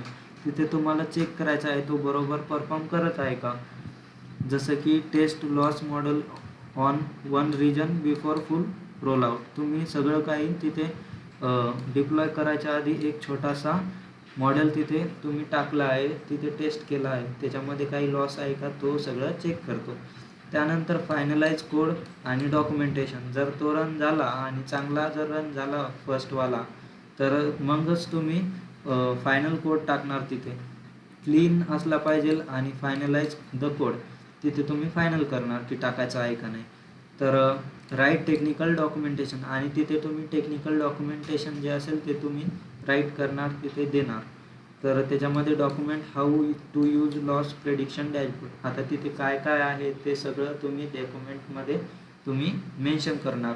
काय काय केली तुम्ही प्रोसेस, काय काय यूज केलं आहे, कोणकोणते टूल्स, टेक्नॉलॉजीज, अल्गोरिदम्स, हे सगळं तुम्हाला डॉक्युमेंटेशन करायचं आहे सगळ्या फेजेसचं. त्याच्यानंतर मॉनिटर मॉडेल परफॉर्मन्स. आता मॉनिटर करायचं आहे मॉडेलच्या परफॉर्मन्सला, जसं की कंटिन्युअस ट्रॅक मॉडेल ॲक्युरेसी. मॉडेलची ॲक्युरेसी कंटिन्युअसली तुम्हाला ट्रॅक करायची आहे. त्याच्यामध्ये check monthly if loss prediction accuracy is maintain. तुम्हाला लॉसची ॲक्युरेसी प्रेडिक्ट करायची आहे, तर ती मेंटेन करण्यासाठी तुम्हाला प्रत्येक मंथली चेक करायची आहे. त्याच्यानंतर रिट्रेन आणि अपडेट मॉडेल. जर तुमच्या मॉडेलमध्ये काही नवीन फीचर्स काही पाहिजेत असेल तुम्हाला, तर तिथे रिट्रेन करायचं आहे किंवा अपडेट करायचं आहे तुमच्या कंडिशन्सनुसार. Retrain model every 3 months with latest customer data. Latest कस्टमरचा जो डेटा असेल त्याच्यावरती तुम्हाला ट्रेन करत राहायचं आहे, रिट्रेन करायचं आहे मॉडेलला. Measure business impact. Measure business value of model. बिझनेसची value, measure business value of model. आता तुम्हाला तिथे मेजर करायचे आहे तुमच्या बिझनेसची व्हॅल्यू. त्याच्यानंतर check if model is helping achieve business goal. आता तिथे तुम्हाला चेक पण करायचं आहे की बिझनेस गोल्स वगैरे सगळं. आणि एक्झाम्पलमध्ये बघायचं झालं तर did loss rate reduce after implementing model. जर मॉडेल तुम्ही इम्प्लिमेंट केलं त्याच्यानंतर पण तुमचा जो लॉस आहे त्याची रेट कमी झाली आहे का वाढली आहे, हे सगळं तुम्हाला मेजर करायचं आहे तिथे. तर अशा काही 6 ॲक्टिव्हिटीज आहेत ज्या तुम्हाला फेज नंबर 6 मध्ये तिथे परफॉर्म करायच्या असतात. तर अशा प्रकारे 6च्या 6 फेज आपण बघितले लाईफ सायकलचे. तर फक्त डिटेलमध्ये बघितले आपण सगळे. त्याच्यानंतर काही असे एक्स्ट्रा टॉपिक आहेत ज्याच्यावरती क्वेश्चन विचारले गेलेले आहेत PYQजमध्ये, ते पण बघून घेऊयात. 1-2च टॉपिक आहेत. तर सगळ्यात पहिला टॉपिक येतो आपला types of analytics in big data. तर याच्यावरती एकदा क्वेश्चन विचारला गेलेला होता की ॲनालिटिक्सचे टाईप काय काय आहेत. तर ॲनालिटिक्स काय आहे, तर analytics in big data refers to different ways of analysing data. आता जो पण आपण ॲनालाइज करत असतो डेटाला त्याचे काही टाईप्स आहेत. तर आणि ॲनालाइज केल्यानंतर आपल्याला त्याच्यापासून इन्साईट भेटतात, काहीतरी रिझल्ट भेटतात, आउटपुट भेटतात आणि डिसिजन्स भेटतात. तर याचे जे टाईप्स आहेत ते 4 टाईप्स आहेत मेनली. तर सगळ्यात पहिला टाईप येतो डिस्क्रिप्टिव्ह ॲनालिटिक्स. तर डिस्क्रिप्टिव्ह ॲनालिटिक्समध्ये काय करतो आपण की describe what happen in the past using historical data. आता याच्यामध्ये आपण हिस्टोरिकल डेटा यूज करत असतो, पास्टचा डेटा यूज करत असतो, मागे काय झालं आहे त्याच्याबद्दल बघत असतो. तर याच्यामध्ये क्वेश्चनचं ॲन्सर काय भेटतं आपल्याला की व्हॉट हॅपन, काय झालेलं आहे मागच्या याच्यामध्ये. तर तिथे आपण टेक्निक्स यूज करत असतो, समरी, स्टॅटिस्टिक, समरी बघत असतो, त्यानंतर रिपोर्ट्स आणि डॅशबोर्ड. तर या टेक्निक्सचा आपण या ॲनालिटिक्समध्ये यूज करत असतो. आणि टूल्स कोणकोणते, टॅब्ल्यू, पॉवर BI आणि एक्सेल. तर या टूल्सचा यूज करत असतो. आणि एक्झाम्पल बघायचं झालं तर मंथली सेल्स रिपोर्ट जी राहते तुमची ती शो आणि टोटल रेव्हेन्यू लास्ट इयर. तर अशा प्रकारे हा पहिला टाईप झाला. त्यानंतर दुसरा टाईप येतो डायग्नॉस्टिक ॲनालिटिक्स. तर याच्यामध्ये काय करतो आपण, explain why something happen by finding cause and relationship. आता रिलेशनशिप आणि काही फाइंडिंग कॉजेस असेल तर त्याच्यामध्ये त्याचा एक्सप्लेन करतो आपण की व्हाय समथिंग हॅपन, का काहीतरी घडलं आहे त्याच्याबद्दल आपण यामध्ये बघत असतो. तर याच्यामध्ये काही टेक्निक्स आहेत ज्या आपण बघत असतो की ड्रिल डाऊन ॲनालिसिस असेल, कोरिलेशन असेल आणि डेटा मायनिंग असेल. तर अशा टेक्निक्स आपण या ॲनालिटिक्समध्ये यूज करत असतो. तर टूल्सचं बघायचं झालं तर SQL, पायथॉन आणि Rचा यूज आपण इथे करतो. एक्झाम्पलमध्ये बघायचं झालं तर फाइंडिंग व्हाय सेल्स ड्रॉपेड इन डिसेंबरमध्ये का सेल्स कमी झाले याच्याबद्दल बघतो. बाय ॲनालायझिंग कस्टमर कंप्लेंट्स आणि मार्केट ट्रेंड्स. तर अशा प्रकारे हे 2 टाईप्स आहेत. त्याच्यानंतर अजून 2 टाईप्स आहेत, प्रेडिक्टिव्ह ॲनालिटिक्स. आता पहिले बघितलं आपण डिस्क्रिप्टिव्ह आणि डायग्नोस्टिक, त्यानंतर प्रेडिक्टिव्ह आणि प्रेस्क्रिप्टिव्ह. तर अशा प्रकारे हे 4 जे ॲनालिटिक्स आहेत ते तुम्हाला तिथे एक्सप्लेन करायचे आहेत. तर तिसऱ्यामध्ये काय आहे, तर predict what will happen in the future using statistical model and ML. आता मशीन लर्निंग आणि स्टॅटिस्टिकल मॉडेल आले म्हणजे काहीतरी फ्युचरचं आहे, म्हणजेच तो काहीतरी काय होणार आहे पुढचं त्याच्याबद्दल सांगतो की पुढे काय होऊ शकतं, म्हणजेच प्रेडिक्ट करणं. प्रेडिक्शनसाठी काही टेक्निक्स आपण यूज करत असतो, रिग्रेशन, डिसिजन ट्रीज आणि मशीन लर्निंगचे अल्गोरिदम्स. आणि याच्यामध्ये टूल्स यूज करतो आपण पायथॉनच्या ज्या लायब्ररी आहे, जसं की सायकिट-लर्न झाली, SAS आणि R असे टूल्स आपण प्रेडिक्ट करण्यासाठी प्रेडिक्टिव्ह ॲनालिटिक्ससाठी यूज करत असतो. मग याच्यात काहीतरी आपण कस्टमरच्या रिलेटेड तो का आपला प्रोडक्ट सोडत आहे किंवा आपली ॲप सोडून जात आहे त्याचं प्रेडिक्शन करत असतो. तर हे झालं त्याचं एक्झाम्पल. त्याच्यानंतर येतं आपलं चौथी जी ॲनालिटिक्स आहे ती. तर त्याच्यामध्ये काय करतो आपण, जे पण रिकमेंडेशन असतात, recommends what action to make to achieve desire outcome. आपल्याला इथे कोणत्या ॲक्शन घ्यायला पाहिजे त्या रेकमेंड करत असतो आपला आउटपुट अचीव करण्यासाठी. तर याच्यात काय करू शकतो आपण त्याच्याबद्दल सांगतो तो. तर इथे आपण टेक्निक्स यूज करतो ऑप्टिमायझेशनची, सिम्युलेशनची आणि आर्टिफिशियल इंटेलिजन्सची. त्याच्यानंतर टूल्स यूज करत असतो आपण IBM, SPSS, त्यानंतर SAS आणि पायथॉनची. तर याच्यामध्ये एक्झाम्पल बघायचं झालं तर recommending which customers to target with discount offer to prevent churn म्हणजेच लॉस. तर अशा प्रकारे 4ही आपण ॲनालिटिक्सच्या ज्या टाईप्स आहेत ते बघितले. हे तुम्ही एक्सप्लेन करू शकता जर याच्यावरती क्वेश्चन जर विचारला गेले तर. त्याच्यानंतर अजून एक टॉपिक आहे ज्याच्यावरती एकदा क्वेश्चन विचारला गेलेला आहे, डेटा ड्रायव्हिंग डिल्यूज. तर याच्यावरती पण एकदा क्वेश्चन विचारला गेलेला आहे मागच्या PYQजमध्ये. Data driving deluge refers to massive flood or explosion of data being generated every day from various sources across the world. आता तुमच्या वर्ल्डमध्ये जितके पण सोर्सेस आहेत, व्हेरियस सोर्सेस आहेत, तर एव्हरी डेमध्ये जितका पण डेटा जनरेट होत असतो तो मॅसिव्ह फॉर्मॅटमध्ये असतो आणि त्याचं एक्सप्लोशन होत असतं त्या डेटाचं. त्यालाच आपण डेटा ड्रायव्हिंग डिल्यूज असं बोलतो. तर ही झाली त्याची डेफिनेशन. त्याच्यानंतर याच्यामध्ये काय काय होतं तर आणि कोणकोणते फॅक्टर्स आहेत याच्यामध्ये डेटा डिल्यूजमध्ये ते बघून घेऊयात एकदा वरच्यावर. इंटरनेटची ग्रोथ होते, म्हणजेच काय की millions of people connected to internet daily. आता इंटरनेटमध्ये सगळेच जण इंटरनेट वापरत असतात, मिलियन्स ऑफ पीपल वापरत असतात.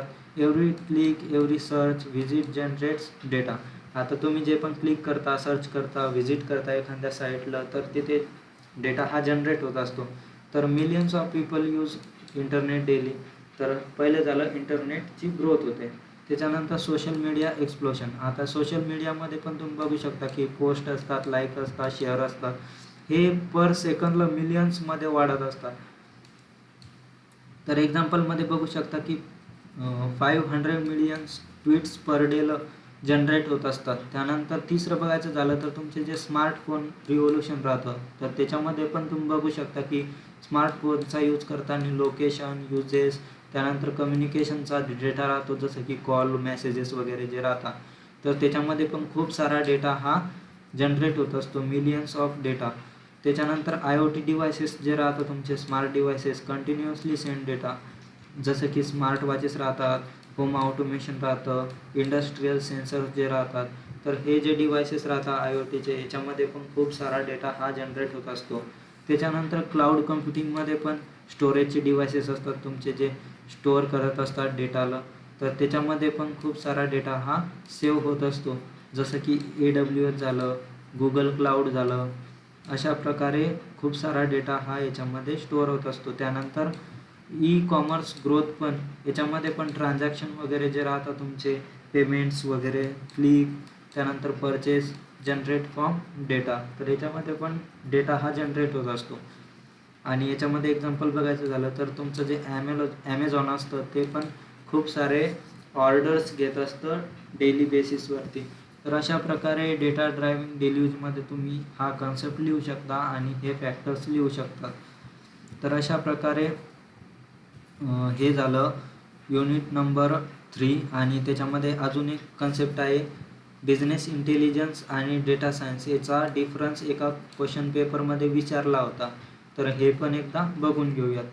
तर डिफरन्स टेबल जो आहे याच्यामध्ये इथे पॉईंट्स आहेत, फीचर्स आहेत, त्यानंतर इथे बिझनेस इंटेलिजन्स आणि डेटा सायन्स. तर याच्यावरती मी काही पॉईंट्स काढलेले आहेत, तर तुम्ही याच्यामधून कोणते पण 6 किंवा 7 पॉईंट एक्झाममध्ये एक्सप्लेन करू शकता जर तुम्हाला याच्यावरती क्वेश्चन विचारला तर सगळ्यात पहिले फोकस. तर BI कशावरती फोकस करतो? पास्ट आणि प्रेझेंट डेटावरती. आणि डेटा सायन्स हा फ्युचर प्रेडिक्शनसाठी यूज केला जातो. त्यानंतर क्वेश्चन काय आहे की व्हॉट हॅपन. बिझनेस इंटेलिजन्समध्ये काय झालं आहे त्याच्याबद्दल बघतो आणि डेटा सायन्समध्ये काय होणार आहे त्याच्याबद्दल आपण बघत असतो. त्यानंतर टूल्स कोणकोणते यूज करतो? तर BIमध्ये आपण टॅब्ल्यू, पॉवर BI आणि एक्सेलचा यूज करत असतो. तसंच डेटा सायन्समध्ये आपण Python, R, machine learning, algorithms जे असतात ते पॅटर्न्स फाइंड करत असतात, तसा टूल्सचा आपण यूज करत असतो. त्यानंतर युजर्समध्ये बघायचं झालं तर बिझनेस इंटेलिजन्समध्ये बिझनेस मॅनेजर्स जे राहतात ते युजर्स राहतात आणि डेटा सायन्समध्ये डेटा सायंटिस्ट राहतात. त्याच्यानंतर आउटपुटमध्ये बघायचं झालं तर इकडे रिपोर्ट आणि डॅशबोर्डमध्ये आपल्याला दिसतं आणि इकडे प्रेडिक्टिव्ह मॉडेल्स आपल्याला दिसतात. त्यानंतर डेटा टाईप्समध्ये बघायचं झालं तर बिझनेस इंटेलिजन्समध्ये स्ट्रक्चर राहतं आणि इकडे स्ट्रक्चर आणि अनस्ट्रक्चर राहतं. त्याच्यानंतर टेक्निक्स बघायचं झालं तर BIमध्ये क्वेरिंग आणि रिपोर्टिंग राहतं. त्यानंतर डेटा सायन्समध्ये मशीन लर्निंग, स्टॅटिस्टिक आणि AIचा यूज करतो आपण. त्याच्यानंतर कॉम्प्लेक्सिटी बघायची झाली तर BIची ही कमी आहे आणि डेटा सायन्सची जास्त आहे. गोल बघायचा झाला तर बिझनेस रिपोर्ट आपण इथे जनरेट करत असतो आणि इकडे पॅटर्न फाइंड करत असतो, प्रेडिक्शन करत असतो बिझनेसचं. त्यानंतर एक्झाम्पल बघायचं झालं तर आपण एखादा सेल्सची रिपोर्ट काढत असेल तर ती मागच्या इयरची आपण बिझनेस इंटेलिजन्समध्ये काढत असतो आणि डेटा सायन्समध्ये त्याच सेल्सचे आपण नेक्स्ट मंथची प्रेडिक्ट करत असतो. तर अशा प्रकारे हा सिम्पल डिफरन्स मी तुमच्यासाठी काढलेला आहे. तर अशा प्रकारे आपण पूर्ण 3रा जो युनिट आहे तुमचा DSB DAचा आपण तो सगळा कवर केलेला आहे. तर याच्यामध्ये कोणताही टॉपिक राहिलेला नाही. जर राहिलेला असेल तर कमेंट बॉक्समध्ये मला नक्की सांगा, मी त्याच्यावरती पण तुम्हाला सांगेल. तर काही अडचण असेल किंवा अजून कोणता विषयाचा जर तुम्हाला व्हिडिओ पाहिजे असेल तर कमेंट बॉक्समध्ये मला नक्की सांगा. व्हिडिओ आवडला असेल तर व्हिडिओला लाईक करायला विसरू नका. तुमचे जे पण मित्र असेल त्यांच्यासोबत व्हिडिओला शेअर करायला विसरू नका आणि चॅनलला सबस्क्राईब नक्की करा. तर धन्यवाद मित्रांनो. आणि टेलिग्रामची ग्रुपची जी लिंक आहे ती डिस्क्रिप्शन बॉक्समध्ये असेल, ती लिंक जॉईन करून घ्या, ग्रुप जॉईन करून घ्या. तिथे तुम्हाला सगळे अपडेट्स वगैरे, नोट्स वगैरे सगळ्या मिळतील आणि ही PPT पण तिथे मी शेअर करेल. तर धन्यवाद मित्रांनो. थँक्यू.